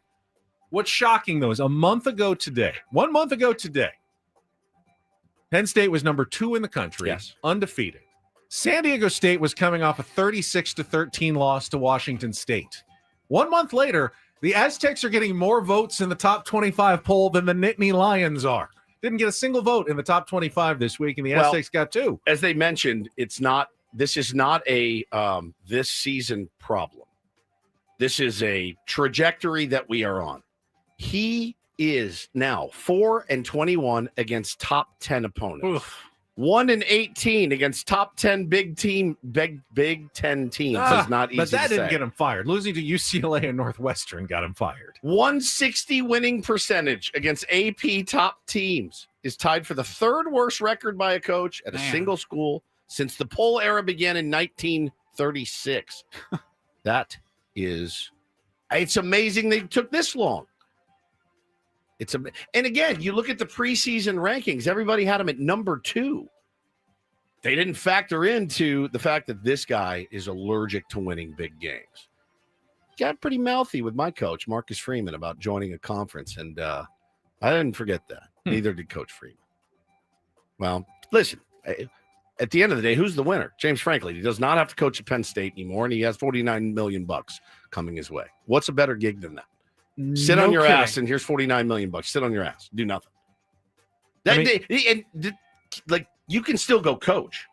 Yeah. If somebody hired him tomorrow, he still gets his 49. It's not a non-compete. No, it's offset. So if he made $1 million, he'd only get 48. Amazing. I'll take the $1 million. Technically, he does have to look for work. That's part of the agreement. So you guys should see. You should see how much LinkedIn I did today. I'm going to need my check. I'll send you over the emails I sent out. What do you want? Man, that's nuts. 49. Insane. To do nothing. Yeah. They really make you go look for a job? Yeah. No, it's usually there's offset language in those contracts that when you get hired somewhere else. I thought it was guaranteed. It's guaranteed, but not just the buyout. They don't give you a chunk. If another school gives you $10 million a year, that comes off your Penn State money. They don't have to pay you. You don't get to double dip. I almost thought it's like they're paying you. Would be elite. I know they're paying you because that's what both parties agreed to pay. Right. But it feels more like it's almost like a non-compete. Like, we're going to pay you this money, but you don't go coach against us now. No, but they can. But then they just get offset. I saw Andrew Brand actually was explaining that. Yeah. Coaches actually do have to go and look for work. Dominic it's very hard to prove. Dominic says, look for work. Open the window. Look outside. No work. No work out there. Couldn't get a job today. Man. It's what is the mom saying? Step Brothers. He's holding out for upper management position. That's in vacation. Yeah. Oh, it's vacation. Yeah. I think he made the point. He could take a job as a TV analyst, $100,000 for the college football season, and that doesn't offset much. So then they'd owe me $48,900,000 instead of $49 million, and he still gets to be in college football. So he may do something like that. Right, that's your college football big story from the weekend. Last night, had a couple of baseball games. Also had a couple of Monday Night Football games. Did not watch any of the Bears and Commanders game. The Chicago Bears won 25-24. Probably not a scoregami, but definitely an odd score total, 25-24. Bears moved to 3-2-1. No, 3-2 on the season, excuse me. And then the Bills, that was the shocker. They lost to the Falcons last night in Atlanta. The Falcons taking down Buffalo 24-14. Falcons play here. They jumped out to a pretty early lead and just never looked back in that one. Bijan Robinson, 170 yards, 81-yard touchdown in that game. Who's good in the NFL who's this year? A good football I had this team? conversation last night. I go, is Tampa Bay the best team in football right now? If you look at the entire league standings, the top 2 teams out of 32 are the Indianapolis Colts, obviously, as we all picked, and the Tampa Bay Bucks, 5-1 with an 833. Are those the two percentage. best? Are we ready to believe that the Colts and the Bucks are the 2 best teams in football? I like now? the chaos, man. I'm here for it. I think that's great. I'm a big fan of Baker Mayfield. It sorts by winning percentage, I'll read them off rapid fire. Colts, Bucks, Steelers, Packers, Chargers. That's your top 5. Wow. 49ers, Patriots, Eagles, Bills. I was listening to the Ravens game the other day, driving home from baseball. They may be the worst team in NFL history based on what I was hearing on the call. I couldn't believe what I was hearing. They're 1-5. 1-5. No one had that. Nobody had that. They got decimated with injuries, and it's just that's not Feels their like year. This is a good year to put some money on long shots to win the Super Bowl because I don't see any team is standing out right now from the pack in the NFL. Not really. The Colts, everybody's 5-1. Daniel Jones is their quarterback. I just can't see Jonathan Taylor is a good running back. Yeah. They call him Indianapolis Jones. It's fantastic. It's Are they Indianapolis Jones is amazing. That's really good. I hadn't heard that really one. good. Yeah, that's really good. Oh, thought you'd like that.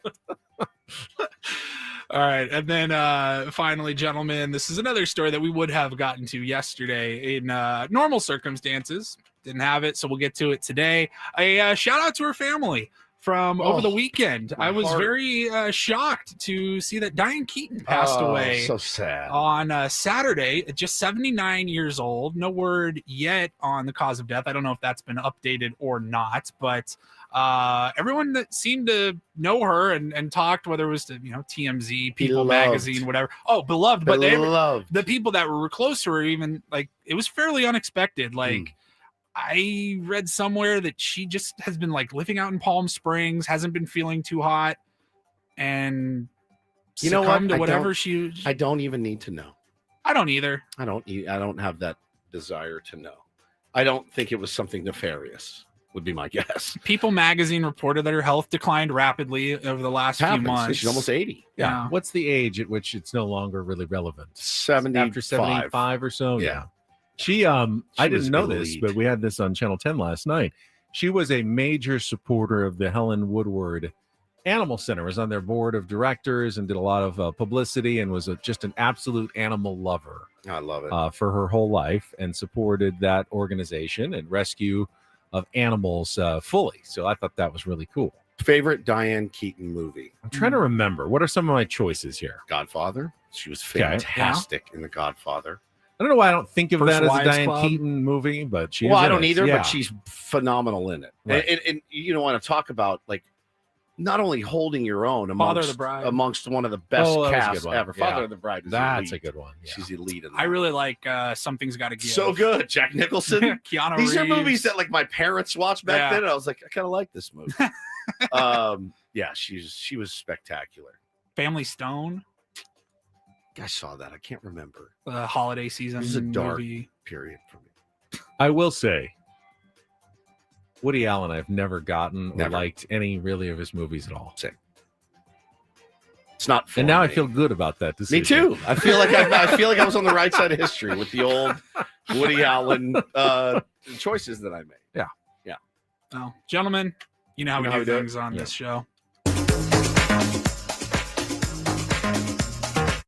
This is BBC News. We're interrupting our schedules for the following announcement. Buckingham Palace has announced the death of Her Majesty. She was majestic. She wore a lot of the tie. Like she made girls wearing ties cool. Like business awesome business style. suits. Yeah, very attractive. Very attractive. Always thought so. Reese Witherspoon was talking to some group of people, and it was right like the day after Diane Keaton passed away. They were very close. She talked about working with her as like a 14-year-old trying to break into the industry. And Diane Keaton goes, "Is that accent real?" Because she's from Tennessee. Yeah. And she's like, "You are the sweetest little thing. Yeah. Like, I'm taking you under my wing." And she just said, "Live like Diane, just be kind, be genuine, and wear something weird but awesome." Yeah. Like, she had a fun style. She did. That's one I saw. I was like, oh, kind of got me. Yeah. Redford and Diane Keaton in the span of like 2 months. Terrible. Thank you, Paulie. Speaking of shout out to his family, I also wanted to mention a baseball loss that was announced yesterday. Someone I remember well from my youth, Sandy Alomar Sr., who was the third base coach of the San Diego Padres in the late 1980s. And I just remember, you always kind of remember the third base coach when you're a kid and watching him wave runners around. Of course, the father of both Sandy Alomar Jr. and Roberto Alomar passed away yesterday. He's really considered Puerto Rican baseball royalty, the first, the patriarch of that family. And from everything I've heard, very gentle and kind man who passed away yesterday at the age of 81. So wanted to throw out, Paulie, if you don't mind, one more on the other side of it. Shout out to his family. And I really hope we can see more unity and more peace when already things are so difficult. It's true. So, shout out to his family. You were a Yankees fan growing up. Who was the third base coach? Ooh. I don't know why I just remember him so distinctly. Is it just me? Remembers the third base coach of my childhood team? Yeah, I think so. I even remember like Manny Mota of the Dodgers and like the other team's third base coaches as well. I don't know why it was so significant in my mind. I didn't start watching baseball until I was like 10. Yeah. I remember like the entire starting lineup. But not the third base I don't remember the third base coach. I remember all the players. I don't remember. Yeah. I mean, I could go around like Mike Pagliarulo, Alvaro Espinoza, Willie Randolph, Don Mattingly. I could do that. Like, those are the games. That's when I fell in love with the game. But I can't remember for the life of me. I can tell you. I don't even know who the skipper was, if I'm being honest. I can tell you like the 95. Stump Merrill, maybe? I have no idea. 95, 97 Mariners teams led by Lou Piniella. Couldn't tell you who the hitting coach was. No. Pitching coach. No. First base, third base coach. No idea. I don't remember that. He was Pod's third base coach, though? Yeah. For several years. Yeah. All right, don't forget, we are working our way toward AJ Preller's appearance at the top of the hour here on 97.3 The Fan. All guests on 97.3 The Fan appear on the David P. Shapiro Fan Hotline, facing criminal charges. Trust David P. Shapiro criminal defense attorneys, helping clients regain control since 2010. Visit davidpshapirolaw.com. We didn't really give it enough time. I want to revisit yesterday's Brewers-Dodgers Game 1 of the NLCS. Yep. The decisions by Dave Roberts that nearly cost his team the game in the ninth inning, but now where the Dodgers stand going into Game 2, and is there any way to derail their train to the World Series again? No. Get to all of that coming up next on San Diego's #1 sports station, 97.3 The Fan. Gambling problem? Call 1-800-GAMBLER. GEGE 000-466. For a full list of games and rules, play at 7 Mile Casino. Visit 7milecasino.com. First, Woods and I would like to talk about our favorite place to play cards in San Diego, 7 Mile Casino. I told the story many times. Had not really heard much about 7 Mile Casino when we were first introduced to it over 7 years ago. Yeah. And I was a little skeptical, like, really? This is going to be a card room, right? It's not going to be that nice. Then we walked in the first time, and I was blown away. Like, yeah, we had a lunch. It's fantastic. We had a lunch, and we ended up going back there later with the wives, and it was a blast. And it remains a blast to this day. They will take good care of you at 7 Mile Casino. Many of our Tier 1s make the short drive down the 5 to Chula Vista. And, man, again, California-style blackjack, Texas Hold'em, Pie Gown, Baccarat, got you covered. And no slot machines, just a good place to go. Have a great time. If you're going for a great time, but if you're a serious card player, they take care of you well. High limit action at the Texas Hold'em tables, at the California style blackjack tables. Good dealers who know what they're doing, and they'll take care of you at the table. 35% off food from Sammy's while you're playing, and that food is fantastic and available 24/7 with that 24/7 players menu. Check it out today. 7 Mile Casino, just 7 minutes from downtown.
Okay, player, this is all yours.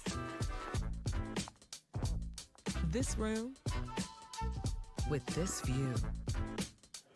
This speakeasy with this cocktail. Hey, could you make that too? The spa with this. Ah. And this pool on this roof. This is all for you. The all-new Hamul Casino Resort, now open.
Keep seeing these ideas in the chat. Andy in the chat says Mike Shildt is definitely coaching again. He's taking some time, but I don't think he's done.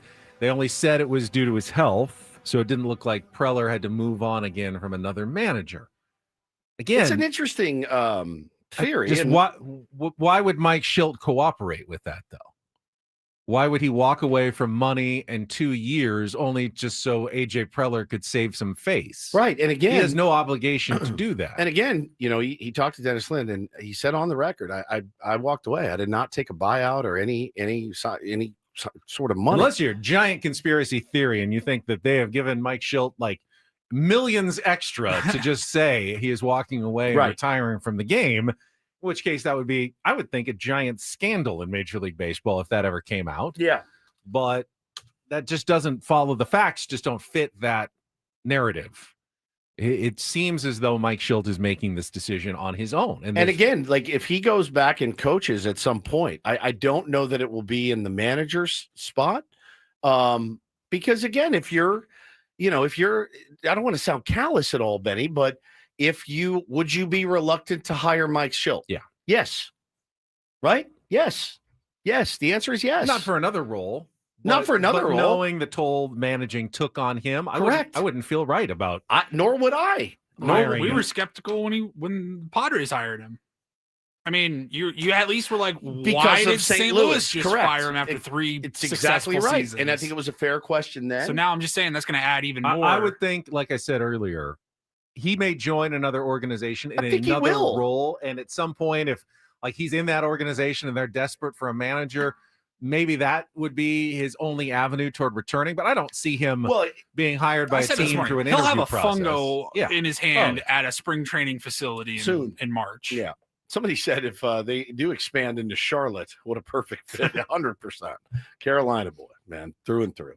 But I think if you really play it forward, why would you say it if it wasn't true? To save face? Well, if you didn't take any money, are you really saving face? You know what I'm saying? Like if he really said, because I put myself in those shoes, right?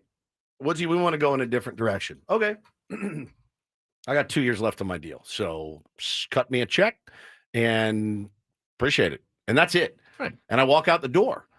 Not, let's concoct a story that I'm really frazzled mentally. And I'm just going to leave the money.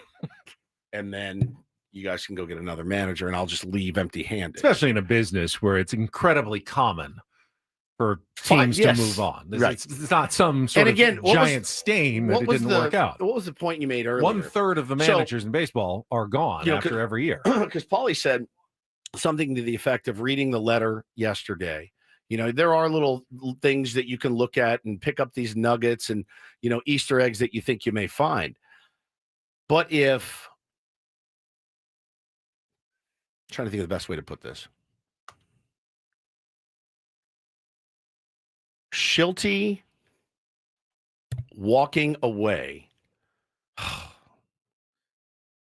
He didn't, in reading that letter, I didn't get the sense that Mike Shildt feels like this is what he wanted. That's what I get when I read that letter, right? And it doesn't help the Padres at all. John Seidler did the letter to the fans, and he said, we're doing a investigation and a deep dive, and we're going to make some changes. Him walking away and retiring, so to speak, doesn't give the Padres a pass. Like they didn't say, see, we made the changes that we promised you we would to go out and win another World Series championship. Does that make sense? It's a long-winded way of saying that, like, the Padres didn't do anything here. They're not correcting any mistake. He quit. They're not correct. They didn't come to this conclusion and say he's out of a job, or they would have fired him. Does that make sense? Right. I mean, I think the Padres need to reflect on what got him if they were contributing to an atmosphere that caused Mike Shildt to deteriorate in 2 seasons as manager, because you don't want to keep putting managers through that. If there's something you can change that makes it, a better place, more supportive place to work. But, I don't feel like Mike Shildt was unsupported as manager of the Padres either. But we don't know. I mean, we don't know. I feel like he was supported, but I have no idea. You want to think that? I have no idea. But again, this isn't some big, we told you guys we were going to drop the hammer and make some changes. And it's like, well, not really. Padres don't really get credit for that, for dropping the hammer and making changes if Mike Shildt did, in fact, walk away and leave the money on his own, right? I think coaches don't want to coach prima donnas like Machado and Tatis in our chat. I couldn't disagree more. I think one of Mike Shilt's favorite parts of the job was coaching guys like Machado and Tatis. Fernando Tatis. I mean, it's just the most tired. It's probably the hardest thing for him to walk away from are guys like Fernando Tatis Jr. and Manny Machado. Loved working with those guys. Absolutely loved it. Yep.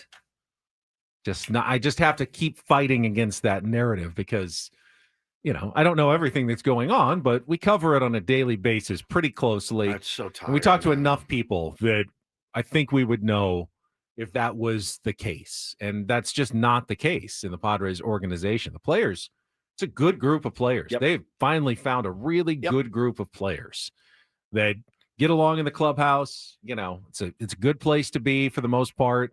That's not it. It's not a players mutiny. These are players that are difficult to deal with. That's not the case at all with the San Diego Padres. It's just tired. It's just exhausting. It's an exhausting narrative. And until they win a championship, unfortunately, that's going to be the narrative. And I think they know that, I think they know that. But, you're talking about one guy that kills himself to be in the lineup 158 games. The other guy that threw up 6 WAR this year. Is one of the most dynamic players. Yeah, you don't like his body language all the time. But I promise you, if he was striking out 3 times a game and smiling, you'd have a problem with that too. They're never going to, it's the only way to bust that narrative, Ben, is to hoist the World Series the trophy over their head and be on a parade. And I believe the Padres are one of the franchises that are in position to do so. Correct. But there's always going to be, 6 to 10 teams every year that are in position to do so. Guess what? Only one of them actually does it at the end of the year. Yeah. So again, it will be there until it's not. And you'll be a crappy leader until you win one, et cetera, et cetera, et cetera. It's just the way that it goes. Can anyone dethrone the Dodgers, though, as they are now 7 wins away from their second consecutive World Series title? We'll wrap things up, talk about that and preview Game 2 of the NLCS coming up in our final segment of Ben and Woods next year on San Diego's #1 sports station, 97.3 The Fan. Last chance today, though, for Woods and I to tell you about trustandwill.com. Trust and Will has taken the process of estate documents out of the lawyer's office and put the power into your hands right at your computer fingertips, where you can fill out in less than an hour real estate documents, a will or a trust that can take care of your family should something happen to you. That's exactly right. Go to trustandwill.com. Use the code radio20 for your trust and will, and trust or will.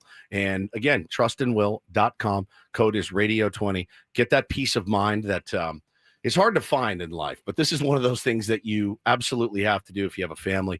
Make sure that all of your wishes, all of your needs are met. And it's very simple to do, and they walk you through it. It's exactly what I needed.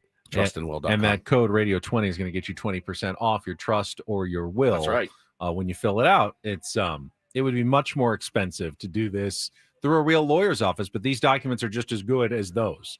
Especially for most of us, we've got some possessions that we want to leave to our loved ones. We may have some property or 401ks that we want to make sure that our families have access to without going through probate court. That's what you can do with a trust. So do it today. Be the responsible person in your family. Go to trustandwill.com. Use code radio20 at checkout at trustandwill.com.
Okay, player.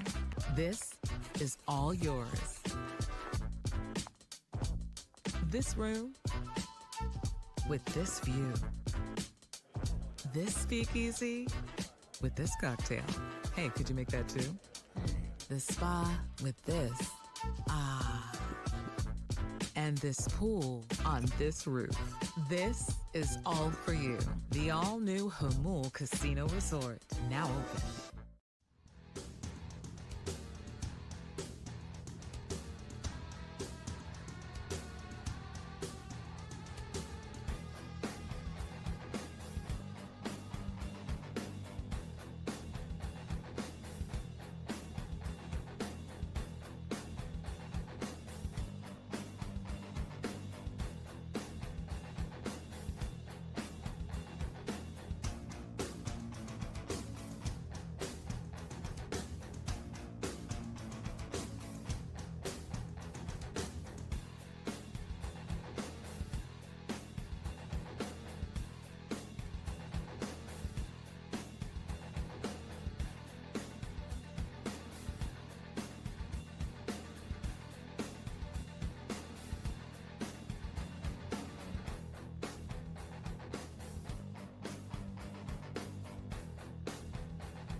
Ben, are you upset by the recent death that just happened? Breaking news.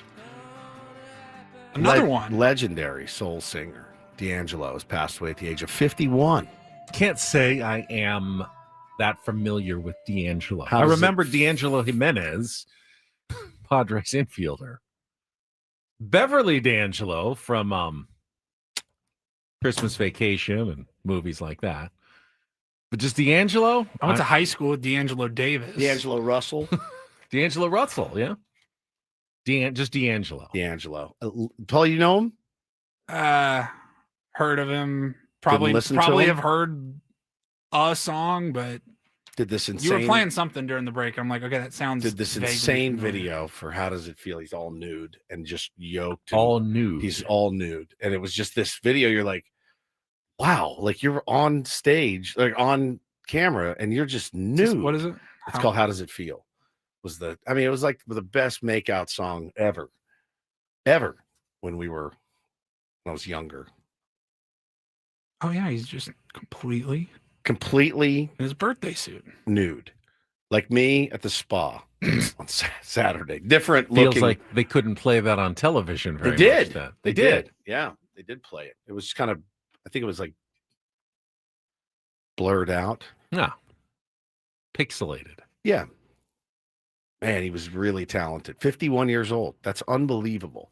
Pancreatic cancer. Oh, it's so sad. It's like the worst one. That is. Do we have to Pauly again? Yeah, we have to hit it again. We've been doing it a lot this hour. I know, it's tough, dude. And I really hope we can see more He's worthy. Unity and more peace when already things are so difficult. So, shout out to his family. Shredded abs, just like us. Oh, come on, dude. Yeah, I could listen to that all day long. Yeah. Right? Yeah. Nice. Very nice. Sorry.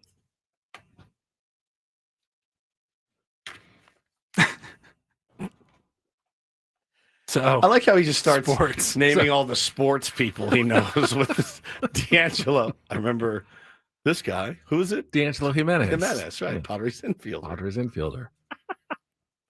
There was this whole other world outside of sports. I didn't live that world. You know me. I didn't live that world. You missed all of it. All right, let's check traffic, and then we'll get back to the NLCS and sports to wrap up the show here. Next on 97.3 The Fan. From the 855 Get Ross Traffic Center, protecting San Diego after accidents or injury, here's Kelly Danick. Traffic is sponsored by Robert Half. Still a few problems here, guys. Northbound 15 El Norte Parkway off-ramp. Got a collision blocking lanes. Also traffic advisory. Southbound 15 before Auto Parkway. Stalled semi between the two right lanes. You'll find southbound 125 right before Grossmont. Collision involving a couple vehicles. Not showing if lanes are blocked. Roads are relatively dry right now, but that's going to change as the day progresses. We are expecting some rain, so gear up for what could be a very busy afternoon. At Robert Half, they found that 67% of companies want to increase contract talent. That's why the recruiters' expertise and award-winning AI work quickly to find the candidates you want. At Robert Half, they know talent. Visit roberthalf.com/talent today. I'm Kelly Danek with Ben & Wood, San Diego's #1 sports station, 97.3, The Fan. Don't forget, we're about 15 minutes away from A.J. Preller addressing the media following the retirement of Mike Shildt. So get some answers, probably not all the answers you want, but get some answers from AJ. Commercial free coming up at the top of the hour. Later today, 5:08, Game 2 of the NLCS from American Family Field in Milwaukee after the Dodgers hold on to win Game 1 last night 2-1. And feels like that would have been a pretty devastating game to give away. After the Blake Snell performance, facing the minimum 24 batters in 8 innings. First pitcher to do that in the postseason since Don Larson's perfect game. Just insane. They gave up one hit, picked him off. That was it. 24 up, 24 down, essentially. Fisted a single up the middle, like on a change up on the hands. And then he picks him off. It's just crazy. It was nearly perfection from Blake Snell, but they took him out in the 9th inning with a 2-0 lead. Yep. And Roki Sasaki, which you knew had to be coming at some point. Of course. It happens to everyone. Wasn't just everyone. going to dominate as a closer with no struggles at all. Right. Ran into some trouble, gave up the double that put runners at second and third, sacrifice fly, walk. They took him out of the game. They brought in Blake Trinan. If you're Dave Roberts, I don't care what you tell the media. You can't possibly be that confident in bringing in Blake Trinan in that situation. No. You're worried. You're hoping he gets through it. I mean, it's a pitcher. Anyone can get an out. You know, all you need is one out. Just give me one out. And, of course, he walks the guy that he's brought in to face and has to face Bryce Terang. Not the matchup they wanted, but it worked out. Got the strikeout on the pitch just above the zone, and the Dodgers hold on for that 2-1 win. Feels like that gives them control of the series now. Win or lose today. Yeah, you steal one. You got to steal one on the road. Dodgers feel like they're coming back for the next 3. Hard to see Milwaukee even getting it back to Milwaukee. If they do, they'd probably be down 3-2. Tough situation now for the Brewers. I think the interesting thing is obviously the bullpen of the Dodgers has been the weakness, the Achilles heel. But when you take a bunch of guys that were starters and you throw them in, and you don't pitch guys like Tanner Scott and Kirby Yates and some of the guys that imploded for you throughout the season, and you settle on Roki Sasaki. So last night, I think if you're the Dodgers and you're Dodger fans, you're slightly concerned because the velo was down and the command was off, right? So that's two things you're pretty important for your elite back end trying to protect a 2-0 lead.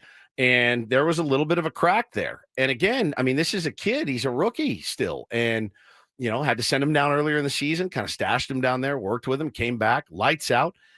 He had 3 days rest too. So it's not like he was overused or anything like that. So that's just something to monitor. If you're the Brewers, your goal has to be, which is probably their goal all of the entire season. We got to grind ABs. And I mean, we have to grind. We have to foul pitches off. We need 7-8 pitches per plate appearance. We have to be the pesky little turds that we are. Get to that bullpen. Get to the bullpen. They don't have a ton of options. They got Robleski up. Emmett Sheehan. Emmett Sheehan is good. Kasparius is on the roster. So they have arms down there. How effective will these guys be, in postseason action? It remains to be seen. But that's really your only hope is to be as pesky and knock those starters out. I saw, but Blake Snell can't pitch every game. No, but pitch. Yoshinobu Yamamoto can pitch, and then Tyler Glasnow can pitch really well. Shohei Ohtani can pitch. They have no shortage of starting arms that are going to put them in position to win every game of this series. Now, Freddie Peralta going here in Game 2 for the Brewers. He can be very good. He can. He got touched up for the 3-run homer, but then settled down. Remember, the Dodgers lineup it's the Dodgers lineup, and they can be effective against just about everybody in baseball. So Kike Hernandez, another 2 hits last night. He's unbelievable. Like, I just don't understand it. It's one of those things that should be studied in a lab, how the guy can be the worst hitter, qualified in baseball. And then October turns and he's like, yeah, not only am I in the lineup, I hit 6th and just driving runs and get on base. You held them down all game. You did. You still didn't win that one. That's so tell me which game are you going to win now? You burned through how many arms last night? Like 7 if you're the Brewers, which they'll all be ready to go today. It's the end of the season. So, but it just doesn't seem like they have enough. It just doesn't seem like they have enough. They used 6 different pitchers, including their opener, Aaron Ashby, followed by Quinn Priester, Chad Patrick. I mean, they used their arms and they still couldn't find a way. Then I got 2 hits in the entire game. 2 hits. I thought the offensive strategy on the other side. Did you see? So the Seattle Mariners, 3 home runs, 10 runs. They also struck out 14 times. Wow. In that game. They struck out 14 times versus just 5 for the Blue Jays. Blue Jays were making contact. The Mariners were putting up runs. Selling out for power. Julio Rodriguez went 1 for 4 with a 3-run home run, then struck out 3 times. But you'll take that in the playoffs all day. 1 for 4 with 3 strikeouts is a phenomenal day. If that one is a 3-run homer. Is the 3-run homer. 100%, man. The guy only hit 250 yesterday. I'll take it. Drove in 3 runs. Got him on the board. Randy Arozarena, 1 for 4, 3 strikeouts, but scored 2 runs because he got hit and scored both times. You'll take that in the playoffs every single day. I don't know. Josh Naylor's gotten hot all of a sudden. I don't know if you know this. To beat the other team, you have to score more runs than them. And the teams that can score runs and score multiple runs on one swing have had great and the Blue Jays did for the first 2 rounds. They did. Scored runs at will, but somehow, at some point, it always seems to dry up for every team but one. Tyler says, so wait, are you now saying RBIs do matter? To walk back your runs matter. Oh, okay. How do those guys? I don't care if no one drives them in. You could score them all on errors. On wild pitches. Have to score runs. If you want to walk that comment you back, can walk it I'll give you this opportunity. You can have the opportunity to do it. RBIs matter. RBIs don't make a player a good player. Okay. Ah, man, I gave you a chance, and that's that to Joe. If you batted 1,000 with no RBIs because no one was on base in front of you, you're a very good player. Of course. Nobody's ever batted 1,000. No one's ever going to bat but you'd still be a very good player. If you hit 125 and you drove in 160 runs, I'll take it. You're also a good player. You wouldn't drive in 160 runs batting 125, though. You couldn't do that. You have to be a good player to get that many runs batted in and get the opportunities to do so. You wouldn't get that many RBI. There's just no way. I mean, if every hit you hit was a home run, even if you hit 125, I don't think you drive in 160. That's what I'm saying. I was just saying. If you're a good player, you're a good player, and the RBIs will come. If you're a bad player, you're a bad player. You won't get that many RBI. It's not the RBI that tells me you're a good player. If you're a good player, you will drive in runs. Okay. There are no bad players who drive in tons of runs. Okay. And there are no good players who don't drive in runs. Does that explain it better? No, what I'm trying to say? Not even a little. Do you feel like there are bad players who drive in a lot of runs? I mean, categorizing big league players as good and not bad a good like overall he's not a very good offensive player, but man, he drives in a ton of runs when he gets an opportunity. Well, hang on. He's a good offensive player. That's why he drives in runs. RBI leaders. They're all great offensive players. I'm saying that they're important. You're saying that RBIs don't matter. I'm saying that they get a lot of RBIs because they have high OPS. Right, your RBI leaders were Kyle Schwarber, Pete Alonso, Cal Raleigh, Eugenio Suarez, Aaron Judge, Vinny Pasquantino, Riley Green, Junior Caminero, Rafael Devers, and Juan Soto. That's your top 10. All great players. Great players, yeah. That you will find them in the RBI leaders because they're great players. Kyle Schwarber, what is your point? Though, Kyle Schwarber, what did he bat? 230, your goal is to be a great player who hits the ball hard, who hits for power, who hits extra base hits, who gets on base a lot. And because of that, you're going to drive in a lot of runs. Ask anytime next time we interview any manager, do you want a guy that drives in a lot of runs? He will say yes. Do you want there are no bad players. You want an RBI guy, a guy that can get that run in. Doesn't have to be a hit. You know, guy. Do you want to? Are there a difference between baseball players that player doesn't exist? The guy who doesn't get a lot of hits but drives in a lot of runs doesn't exist. You've created a fictional Kyle player. Schwarber, he only hit 240. For OPS is through the roof because of power. It's the OPS you're looking for. I agree. I like OPS. I think it's a really good stat. That's what I'm But I looking also for. at the end of the year, I look and go, guy drove in 100 runs. I'll take him. But if he had a 900 OPS and 1 year he only drove in 80, he didn't have a worse year. He just had less opportunities. Why do you hate RBIs? We're going to take a break. When we come back, we will send it out to the AJ Preller news conference to talk about Mike Shildt's retirement. Do not go anywhere on San Diego's #1 sports station, 97.3 The Fan.